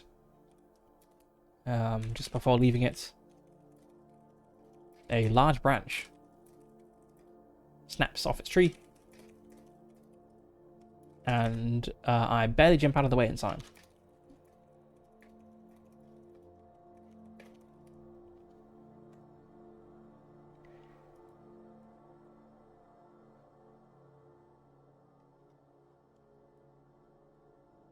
Okay, so that was morning, so now I have afternoon, and then we can get to Weirdhenge in the evening, if all goes well.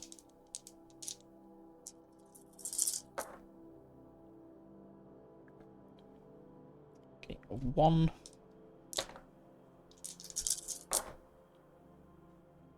Ooh, 70. Let's do maths. I've got a 63. I'm setting off from the plane, so I'm actually rolling as 83. So, okay, that is a success.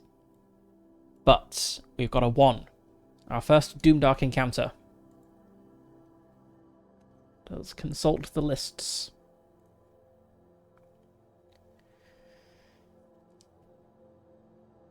Okay.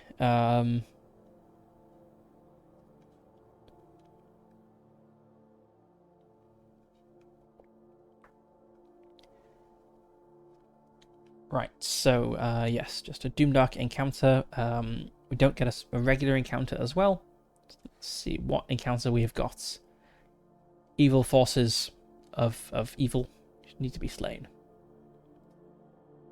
Right, Doomdark encounter. 7. Doomdark's assassin. Okay.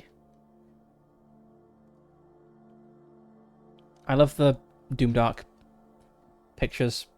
It's what I used for the that's copied in the thumbnail that I put on Blue Sky and for the VOD on YouTube. It just looks like a gang of henchmen, which is exactly what it is. Let's find it.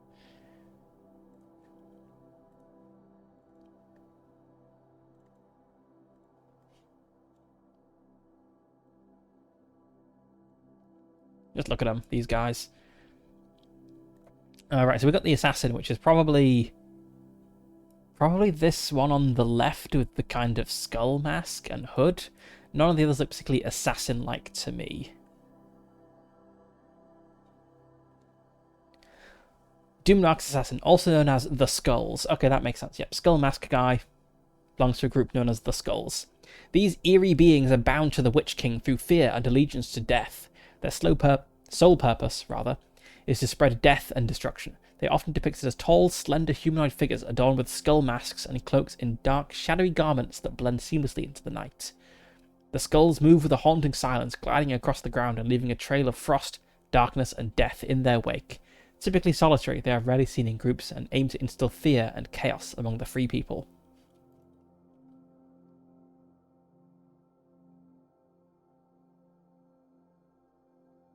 So I could potentially sneak away here.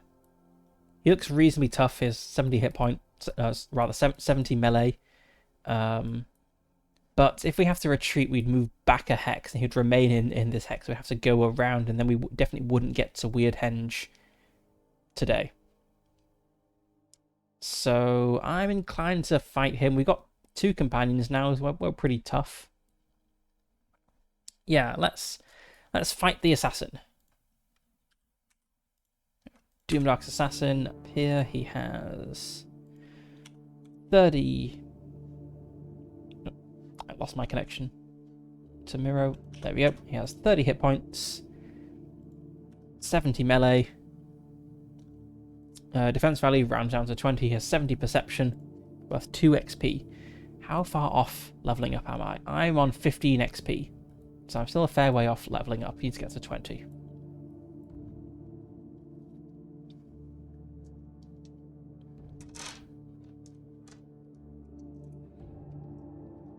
Okay, let's start with the initiative. Opposed perception. He has much better perception than I do. He got a 9, I got a 49, so I failed, he succeeded. He goes first and has a plus 10 bonus to his first attack. See, I do need to roll a d6 to see what sort of attack he does. This might be the situation to use the venom, actually. Yes. Well, he rolled a 90, which is a miss. I'll go for a reckless attack. If I do that, I can't use the venom, though. Okay, he can poison us, and he can also turn invisible. So I think I want to use the spider venom. So let's have a look at how that works. Apply venom to a weapon. Use a spider venom sac to coat your weapon. If your next attack hits, the enemy is poisoned, losing 1 HP per turn. That kind of sounds like if the next attack misses, he is not poisoned, and I've just wasted my venom. But I'm probably not going to be able to ensure I poison someone. So, okay, I will mark off my spider venom and try to attack.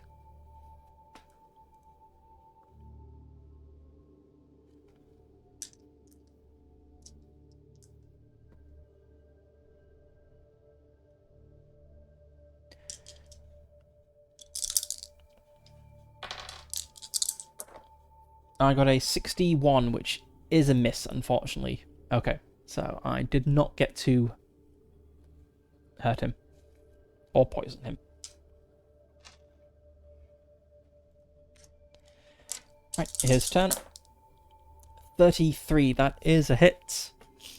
He is doing a normal attack. Okay. It's just a d6 damage, so that's 4 damage to Farflame. And I'm next in the firing line. Okay, I'll do... I don't really want to do a reckless attack, actually.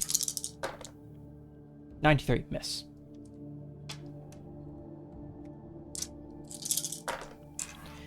He got a 19, which is a miss. My defense is high enough to block that. I got a 40, which is a hit. For 5 points of damage, because I've got a +4 from my companions. Okay, that's nice. So even my minimum damage is pretty good now. I think companions really are the secret to doing well at this game, which is why I sucked in my last 2 games. Because I didn't do a good job of recruiting and holding on to companions. But the bonus to damage, that's pretty good. Otherwise, it's just like a battle of attrition whittling down the enemies.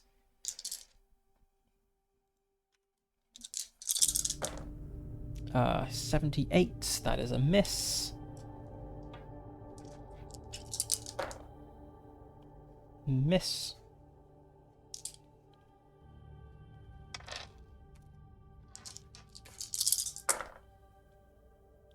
He hits and is doing a shadow strike.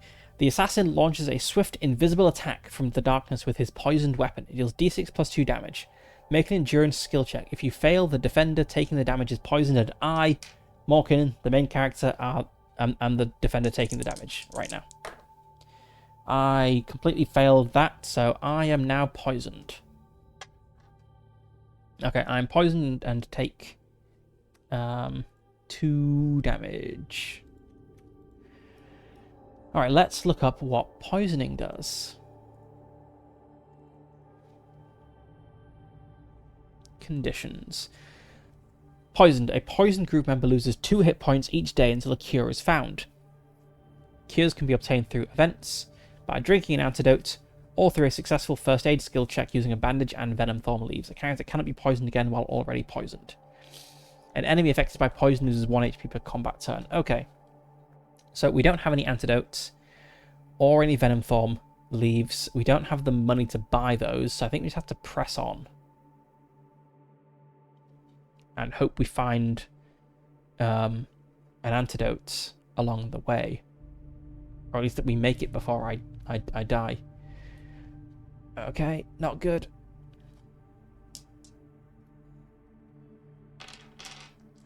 It was going so well for a while.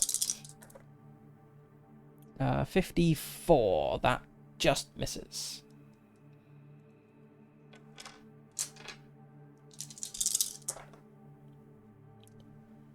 Uh, 45 is a hit, and he is doing a shadow meld.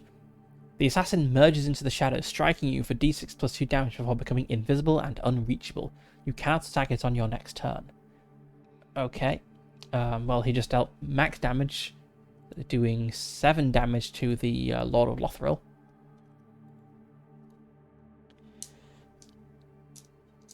Okay, right, so I can't attack him. I don't think there's anything I can usefully do, though.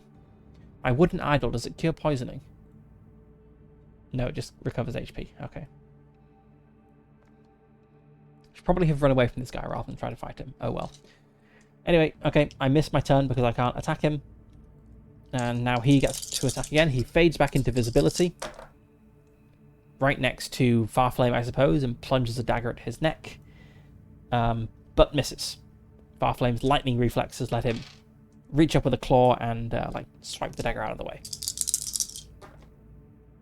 Unfortunately, I also miss.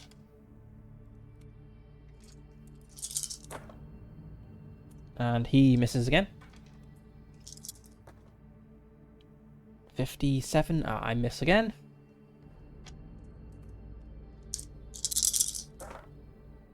He misses again. 58. Oh, I keep just missing.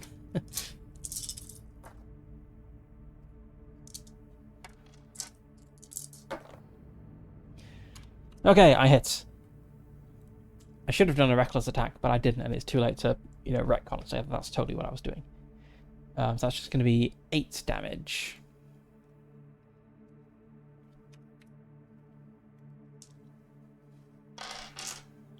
But yes, armor is now, or rather, defense value for everyone is now 0 because the combat has gone on sufficiently long. So I should just do desperate attacks every round, as there's no downside to it now.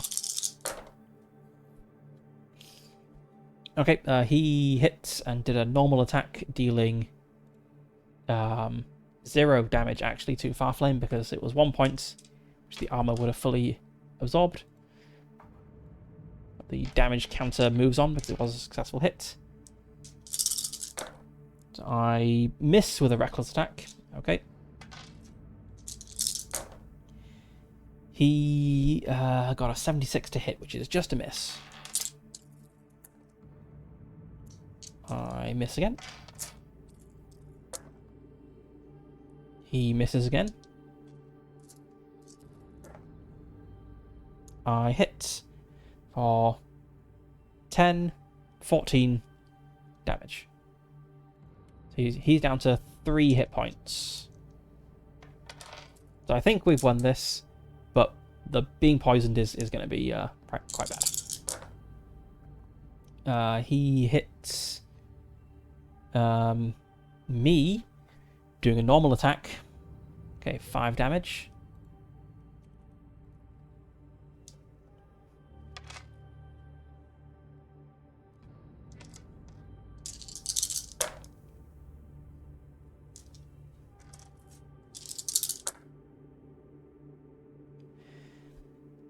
He then hit the Lord of Lothril for another 3 damage.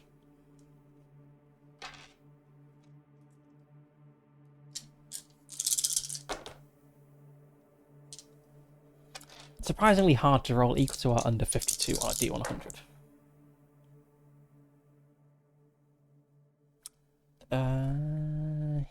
Farflame.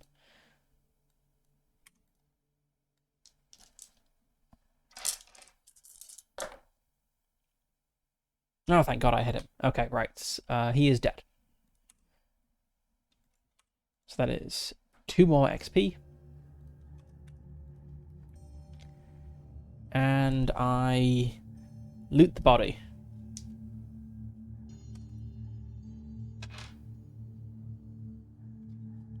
Finding a Doomdark insignia, which is worth 5 silver at the nearest village. Is 5 silver enough to buy an antidote? That would be really nice. Let's see.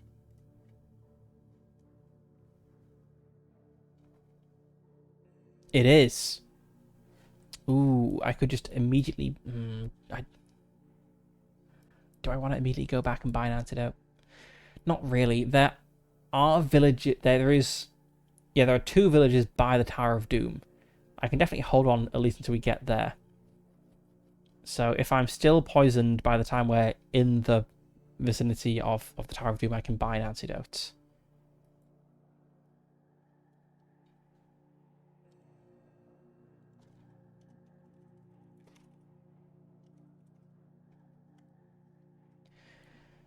Okay, and then I had 1 more hex I could move. So let's do that.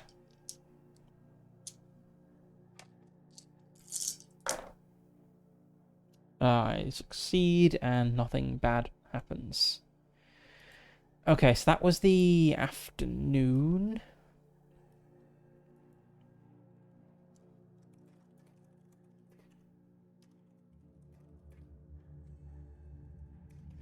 We continue towards the Weird Henge, which is on our route to the Tower of Doom.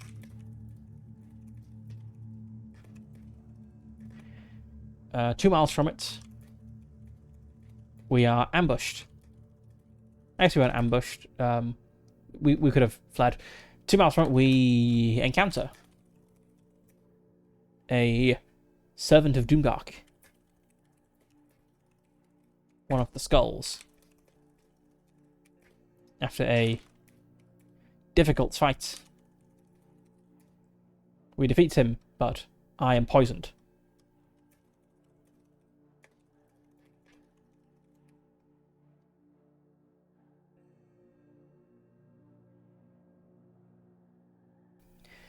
We have no antidote, and so we'll just have to press on and hope for the best.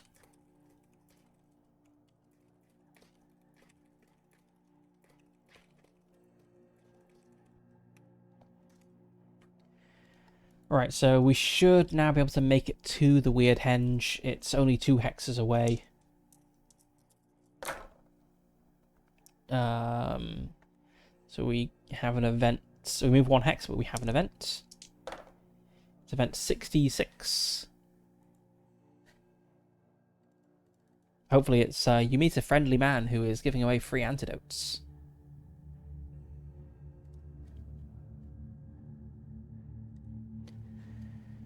Bandit Sash. You come across a group of villagers armed with whatever tools they could find. Clubs, scythes, and rakes. They look determined, but their expressions are weary. One of them explains that they are trying to defend their village against the bandits who've been ravaging Midnight recently. The villagers mention that they are collecting bandit sashes as proof of victory over the outlaws. They offer you 5 silver coins for each bandit sash you bring to them. I chucked my bandit sashes on the ground because I needed inventory space for a wolf pelt. Curses.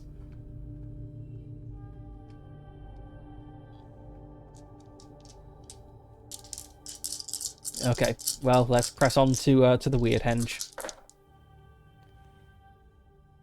Okay, we make it to the Weird Henge before nightfall.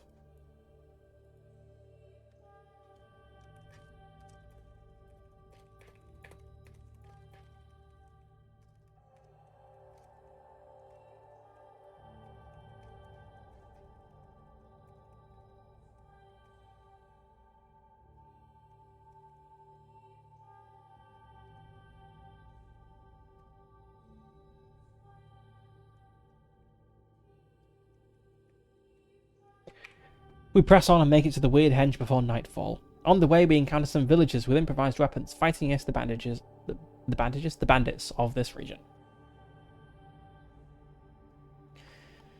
And as it is night, we can camp. A 41, which is a success, so we get a good night's sleep. We all recover some number of hit points. It's not a crit success, it's just d6 plus 2 hit points and d6 fatigue. We don't have any fatigue.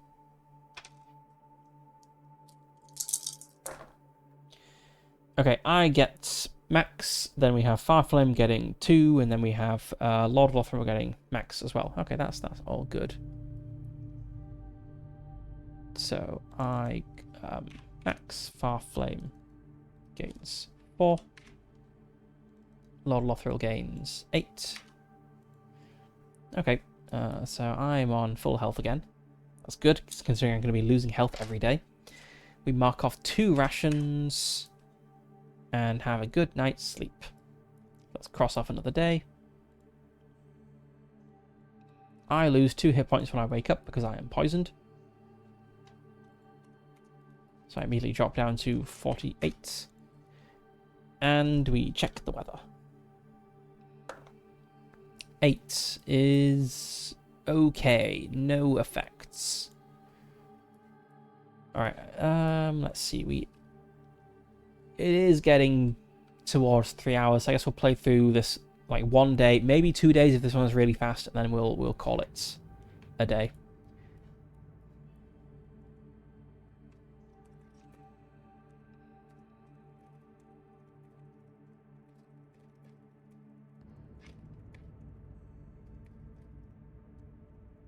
We have a restful night, but I wake feeling weak from the poison.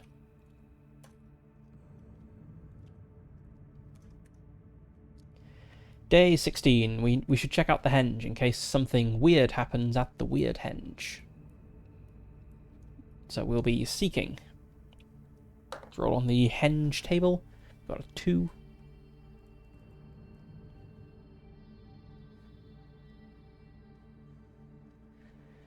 You have found the shadows of death which drain you of vigor. +5 fatigue. Okay, that just immediately gets me stuck because my max fatigue is only 4. So we enter the henge, and I am beset by a supernatural weakness and just collapse to the ground, unable to move. That's unfortunate. Let's try resting, I suppose.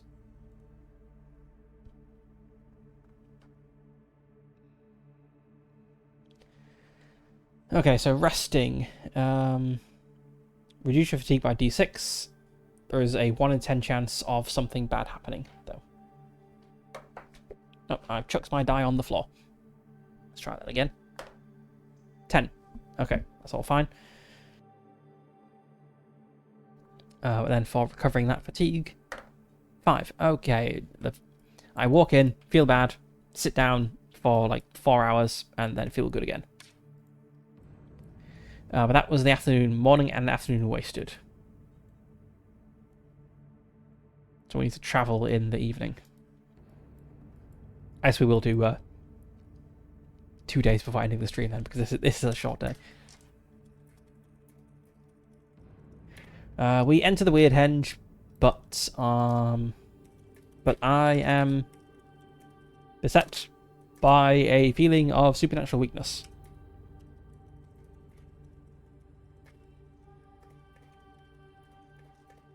And collapse to the ground, unable to move. I spend the afternoon recuperating. And then for evening,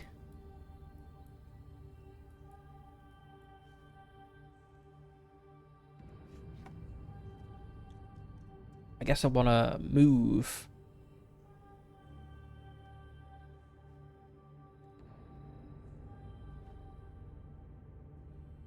Let's see. Let's go. We don't want to go through the downs, and I guess we want to kind of. What is this map symbol? What does that mean? A cavern. Okay. Dungeon.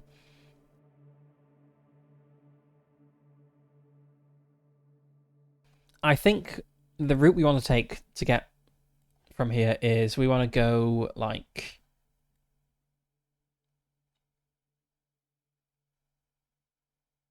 that. That will take us to the Tower of Doom, or possibly we could like branch off from here and go to the village to try to pick up some antidotes. We don't just want to go through the pass because we have this Doomdark Citadel here, and there is a chance you'll be dragged in and killed. So we want to cut through the mountains there. So we can get to this cavern today, hopefully encamp at the base of the mountains. I've not done one of the dungeons yet this run, so I do kind of want to do that. And we do have quite a bit of time left, so yeah, let's do a dungeon. Okay, right, so we've got to get there first. Right, yes, it was decent weather. And we're setting off from the plains, so I'm rolling against an 83. I think. Let's see, 60... no, 73 I'm rolling against.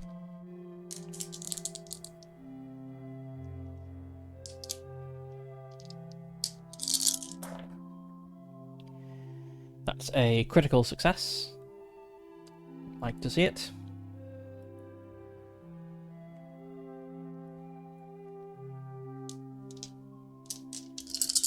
We're trying to go south. No, let's try going northeast, because then if we veer off track, I think it's less bad.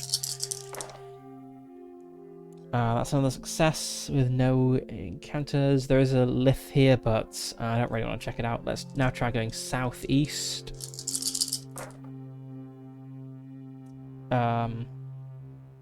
93. Okay, that's a fail. We're going to veer off to the left, so we're trying to go here, but we end up here.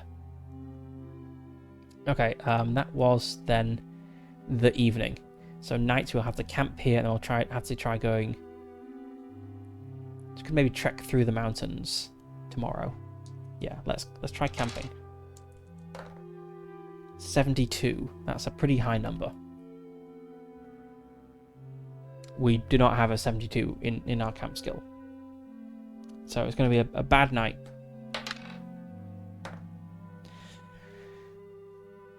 We got a 6. The area where you camped is very wet and windy, preventing you from making a fire and leaving you to endure the damp and cold. Add 3 fatigue. Okay. So this is bad because it means that when I enter the mountains, I will be fully fatigued. So I'll have to rest in the mountains. So, okay, let's just note down the events of the day. And then I think in the morning we try to go south, explore the cavern dungeon, and then we rest before tackling the mountains.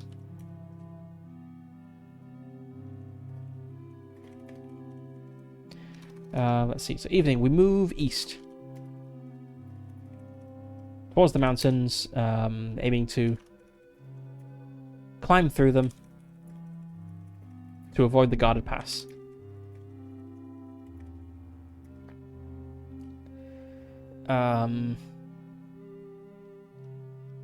We veer too far north. And aren't in the right place for crossing, I guess.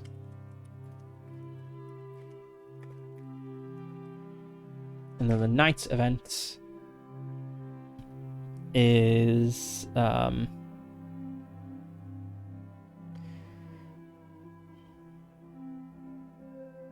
maybe like snow melt from the mountains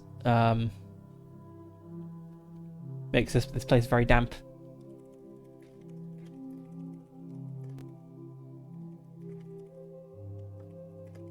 And we're not able to get a good night's rest.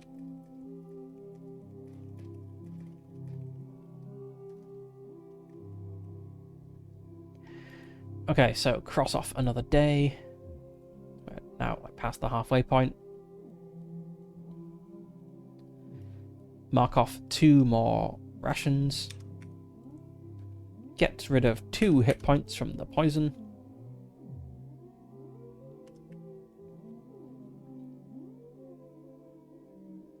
And what else do I need to do? Check the weather. 2. Good weather. Perfect. So we will want to travel in the morning.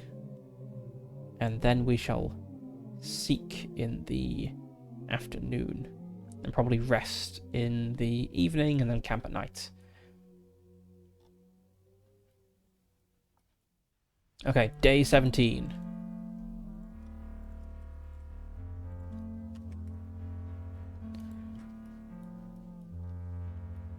This is all good weather. This is the perfect condition for travelling through the horrible snow wastes at midnight. So I'm rolling with a plus 30, so my target number is like 90 something, I think. So we're on 64 just by default, so yes, it's 94 we're rolling against. So it seems unlikely we'll botch this, but you never know. That is a 95. Incredible. I got a 2, so we veer to the left. We end up back here in this lift. Now let's try going southeast. Still rolling against the 94. Now we got a 50. Okay. Right, so we make it to the cabin.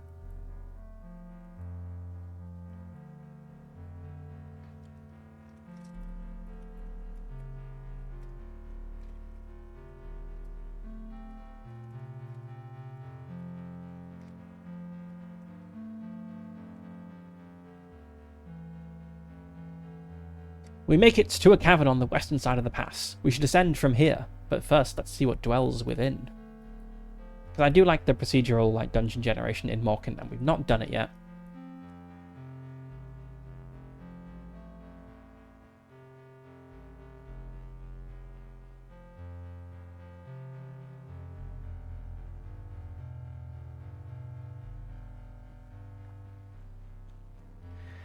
Okay, let's find the dungeon rules. Exploring caverns and ruins.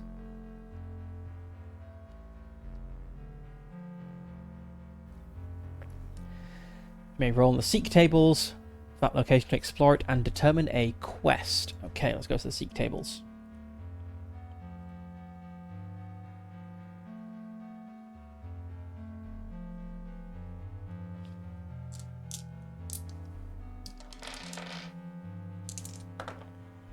'56,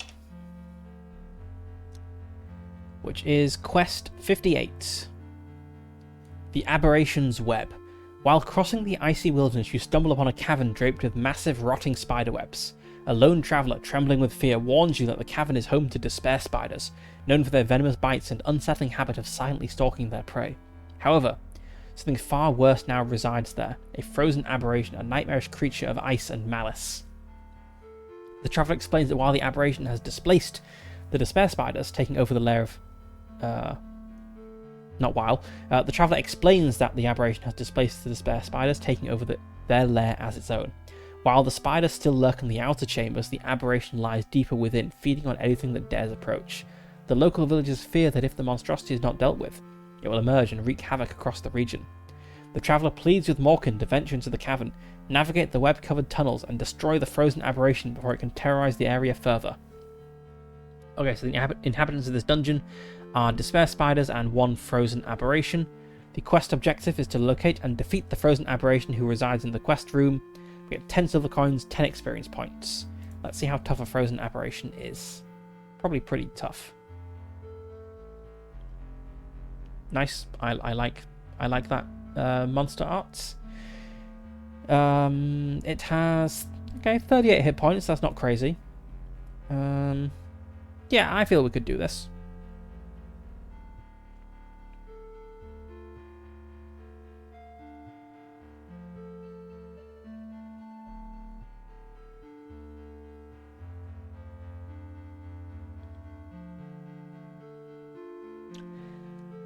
It also has a 1 in 6 chance of just self-destructing in every round.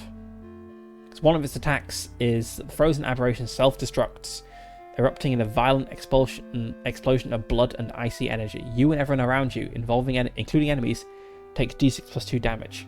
Additionally, you'll be covered in blood and the remains of the frozen aberration. But d6 plus 2 isn't enough to kill us, probably, unless we're really weakened at that point. So we might get there and the enemy just immediately blows up, solving the problem. So I think let's do it. So we have a cavern. It is, what was it called? The Aberration's Web.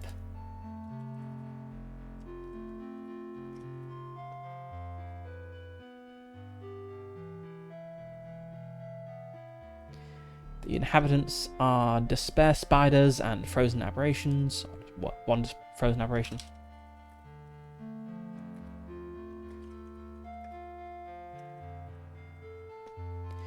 And it is quest number 58.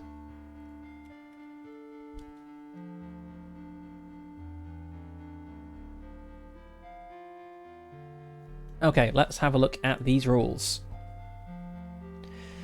Caverns and ruins may be dark. Morkin, being half Fey, can see in the dark.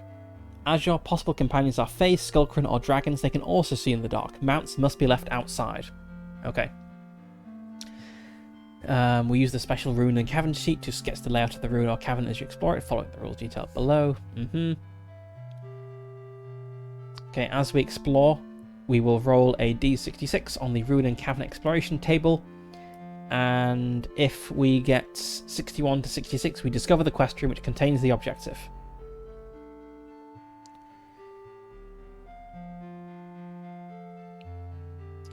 And upon leaving, or after reaching the quest room, upon leaving after reaching the quest room, you complete the quest and receive the reward. Okay. If you leave the dungeon without completing the quest objective, the quest is considered failed, and you cannot attempt to seek again in the same ruin or cavern. Okay, we have a bunch of tables to roll on to determine what's going on.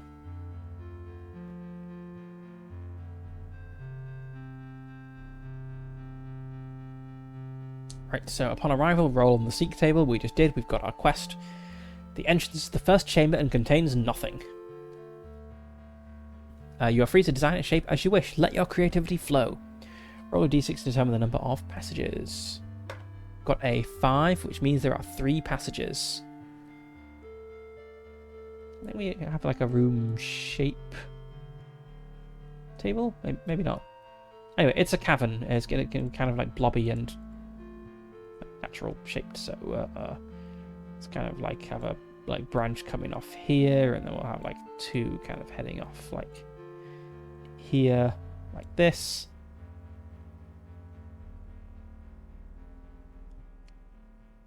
And let's just have a little note. Entrance. I have this in small text so it fits on this really small room I've drawn. I don't know why I drew this so small. I got loads of space. Whatever. Okay, so Morkin, Farflame, and the Lord of... I keep forgetting what he's Lord of. Lotharil. Swear to undertake this quest to defeat this frozen aberration and or spiders. And set foot inside the cavern. Does it have a cool name? No. It's just a cavern in the Mountains of Death.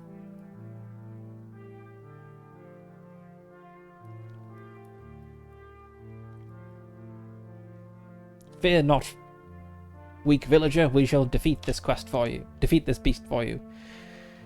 All right. Yeah, there is a little table for room description. Where is it? Odor. Ah, yes, we can roll on room type and odor and what sort of lighting, atmosphere it's got, that sort of thing. Yeah, let's do this. Everyone likes these things. Okay, right, let's just grab some dice of a bunch of different colors and roll, and then we'll pick numbers out at random. Okay, 6. It is a crystal cavern.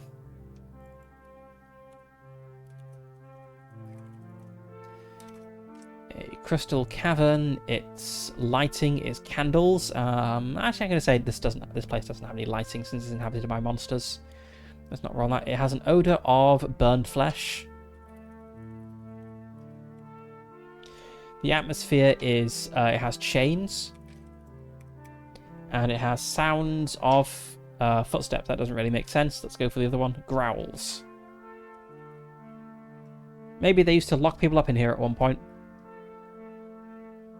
This isn't all going to fit for every room, so let's move this down here, and we can embiggen this text again. And we'll number the rooms as we get to them. That was room 1. All right, let's go for room 2.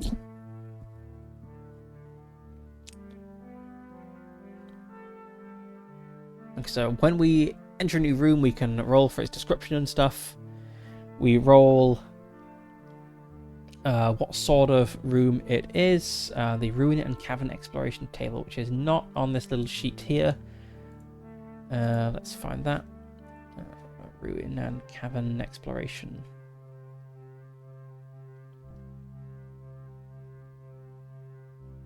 As we also have a Ruin and Cavern Encounters. Looks like the encounters are replicated here on this sheet, but the exploration table is not. Okay, let's just go. I mean, it's randomly generated. It doesn't really matter which way we go. Let's just go to the left.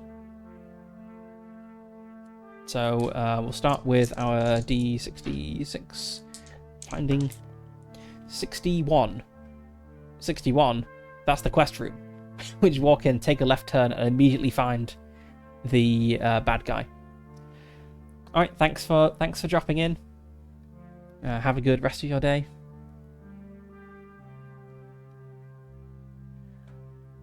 Found the quest room. That's slightly unsatisfying that it was so quick, but whatever. I guess we need to know how many exits there are and stuff. No exits. Okay, there is literally just a round quest room right by the entrance.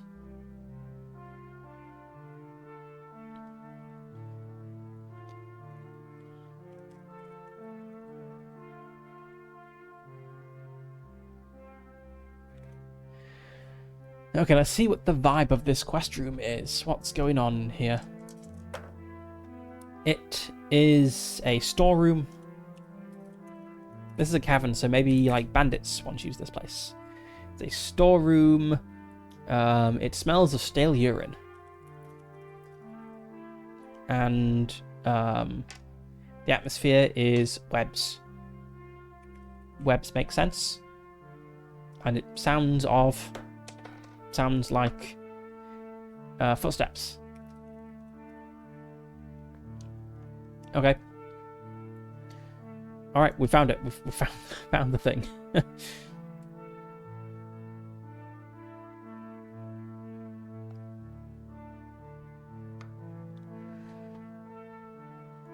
I guess we just fight the thing now. Very quick quest. I like to think like the villager who told us about this is standing like here off to the right of the entrance, and he's just like pointing at this particular passageway. He's like, there's a horrible monster down that passageway. Okay, let's read the flavor text. Frozen aberration, beast of death. The frozen aberration is a grotesque and malformed entity born in the underground prisons of despair. This abomination merges elements of living ice with the corrupted remains of prisoners. Its body is a horrific amalgam of ice-encrusted flesh and shattered bones, perpetually emanating a cold, eerie glow. The frozen aberration's form is ever-changing, with its ice-covered limbs extending and retracting unpredictably. Its face is a nightmarish mask of frost and agony, with hollow, glowing eyes that pierce the darkness. It moves with jerky, unnatural motions, as if the cold is struggling to hold its malformed body together. That's pretty cool. Did I fill in all the details? No, I didn't.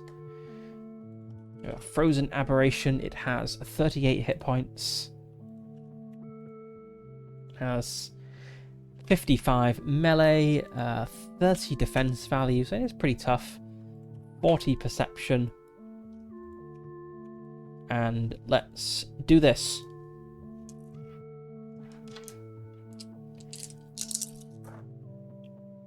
Okay, we both succeeded on the perception roll, but I won the rolls. I go first and get a plus. No, I don't get the plus 10. I just go first. Right. I don't think... No, I used up my spider venom. Yeah.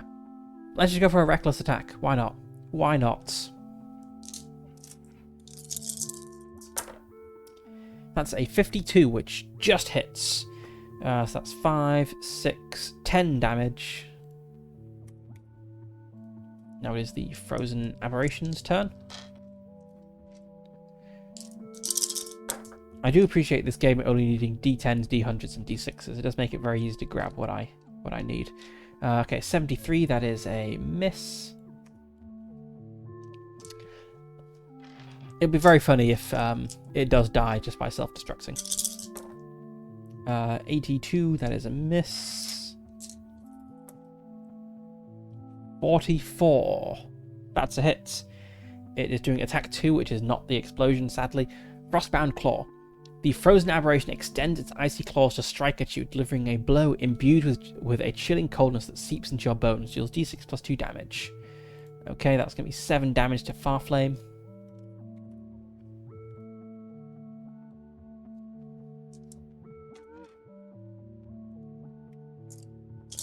Do another reckless attack. But miss. It's got a critical hit. The Frozen Aberration strikes with such overwhelming force that it deals 8 HP damage to the defender and throws your entire team back, knocking them to the ground. You lose your next turn while getting up. Ooh, okay. Right, so I'll take 7 damage because of my armor, but we skip our next turn. So it goes again. But misses this time.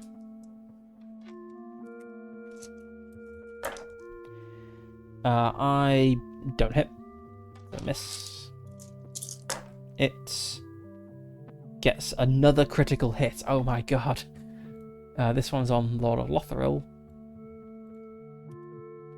So we miss our turn again.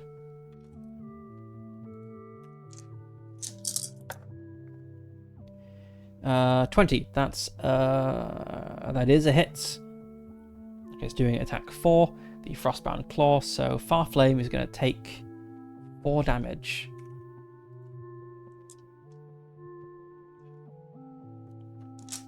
Okay, that knockback on critical hit is pretty tough, though it does only have a 5% chance of hitting each turn. Just a bit of bad luck that I got it twice. 59, that is sadly a miss. So a miss.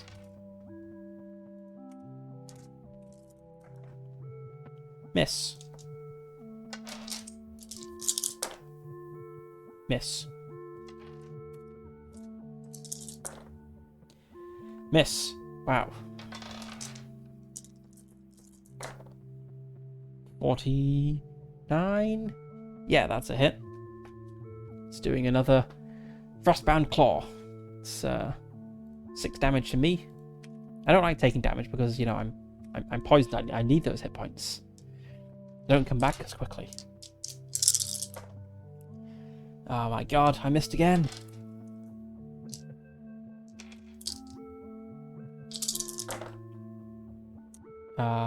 It missed. Armor is almost gone because this fight's gone on. Oh my god, another miss. Another miss. Okay, armor is now gone because the fight has gone on for 10 rounds. I'm rolling so many, like, 80s and 90s to hit. Okay, thank god it hits. For another 6 damage. Not to me, to the Lord of Thingy. Let's round to Farflame.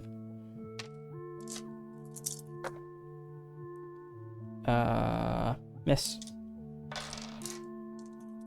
I've not hit this thing once yet, have I? No, I did. I dealt 10 damage right at the beginning of the fight. I've not touched it since. It hits. It is doing attack 5, Permafrost Burst. The Frozen Aberration channels its dark, icy energy into the ground, causing a sudden eruption of icy spikes to burst upwards, dealing d6 plus 3 damage. Okay, so that's 5 damage to Farflame. I'm in the firing line now. Oh, thank God I hit. Okay, that's 7 damage.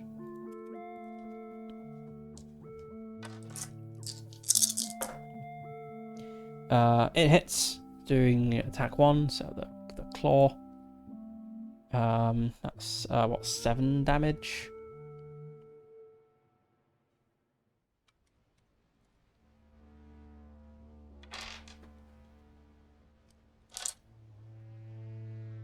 No, it should be on 27 hit points, I think. Missed.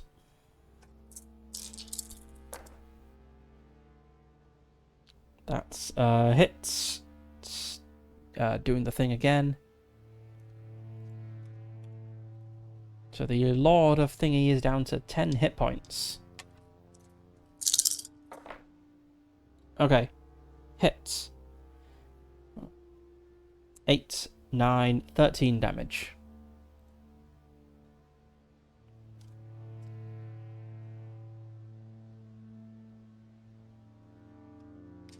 So it's down to 8 hit points. Took me a really long time to do 21 minus 13 in my head there. It just hits. Yep. This is surprisingly tough, although it feels like it's surprisingly tough because of my bad luck with the dice. I've only managed to hit it twice.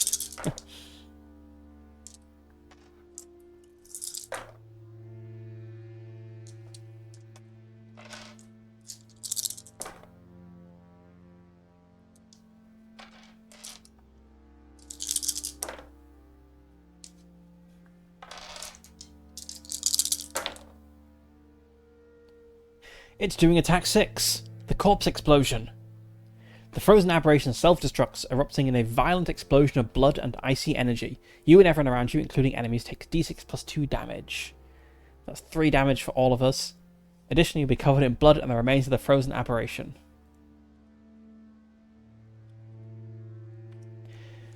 Okay. We did it. We saved the village, we say, coming out covered in like blood and gore and bone fragments. And we get an ice shard, a razor-sharp shard of ice that remains impossibly cold. Is that a thing you can sell at villages? It's 3 XP, which is enough to level up. Let's just see, ice shard. What is it for? Can you sell it at the market? Ice shard sells for 4. Okay.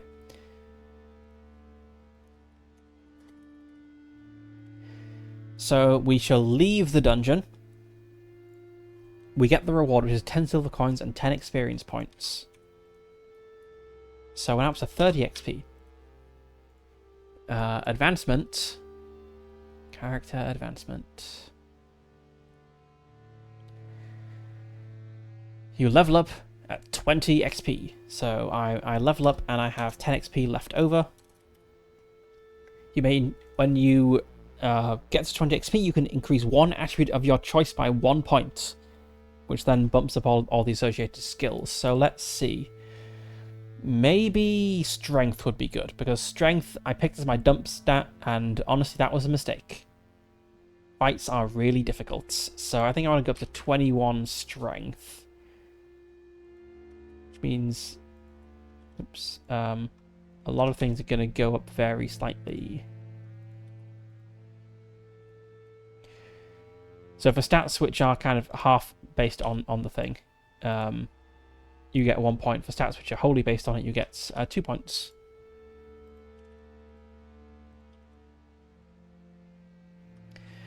Okay, right, so that boosted up my defense a little bit. So my defense is a 53 overall. But that's, yeah, it's a 26.5, but that's still just a 20 over here. But my melee has gone up a bit, so I'm now on 54 melee. And I think that's the only one directly relevant to combat.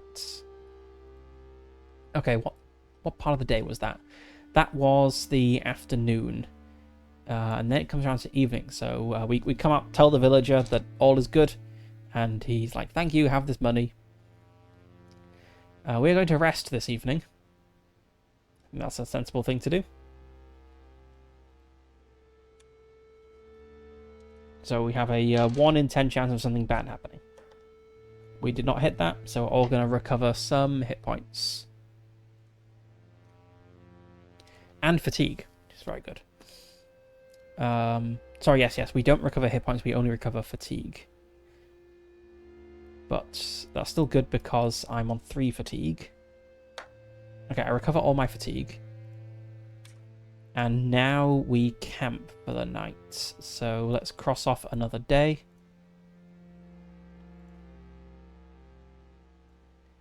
Let's cross off 2 rations. Let's make a camp check. It's good weather today, right? Yeah, it's good weather. So we are rolling against a 65 for the camp roll. And we succeed, so we do get a good night's sleep.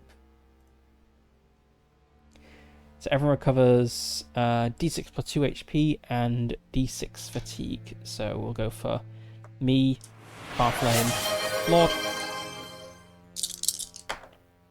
I get back 5.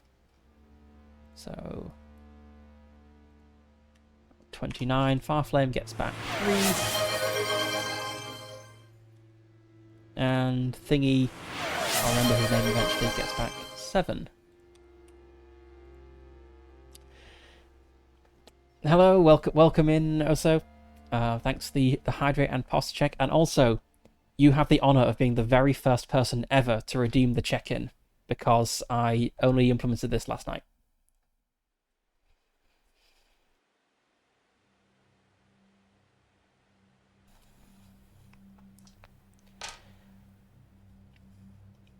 Yes, I expect you to actually get a tattoo saying that you did this so that you will always remember it. So I'm actually just about wrapping up.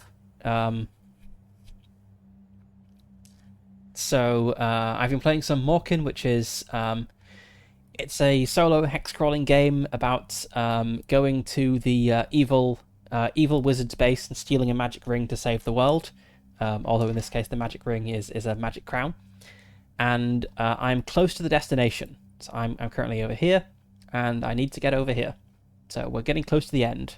But it has been 3.5 hours now, so I think I'm gonna just do the end of day bookkeeping, and then call it a day. But thanks for dropping by.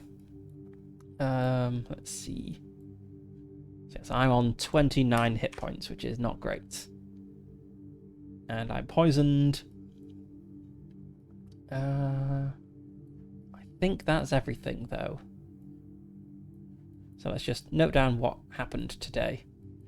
Oh god, what did I do when? Yes, I went into the cavern in the afternoon. We met a... who was it? Was it like a villager or something? A traveller. Yes, we met a traveller.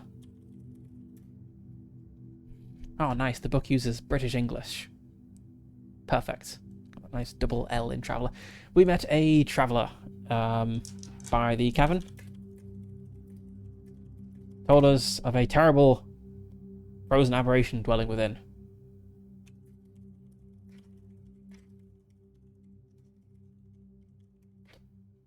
No, dwelling within. I suppose undead don't really live somewhere. He feared for the local villagers and begged our aid. He pointed to the passage which led to the beast's lair. Oh, my text box is full. No. Okay, let's be brief. Let's just get rid of all that.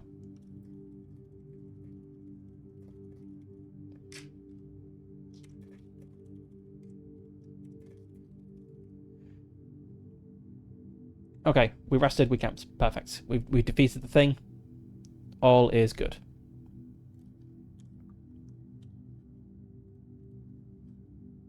And I think that's everything.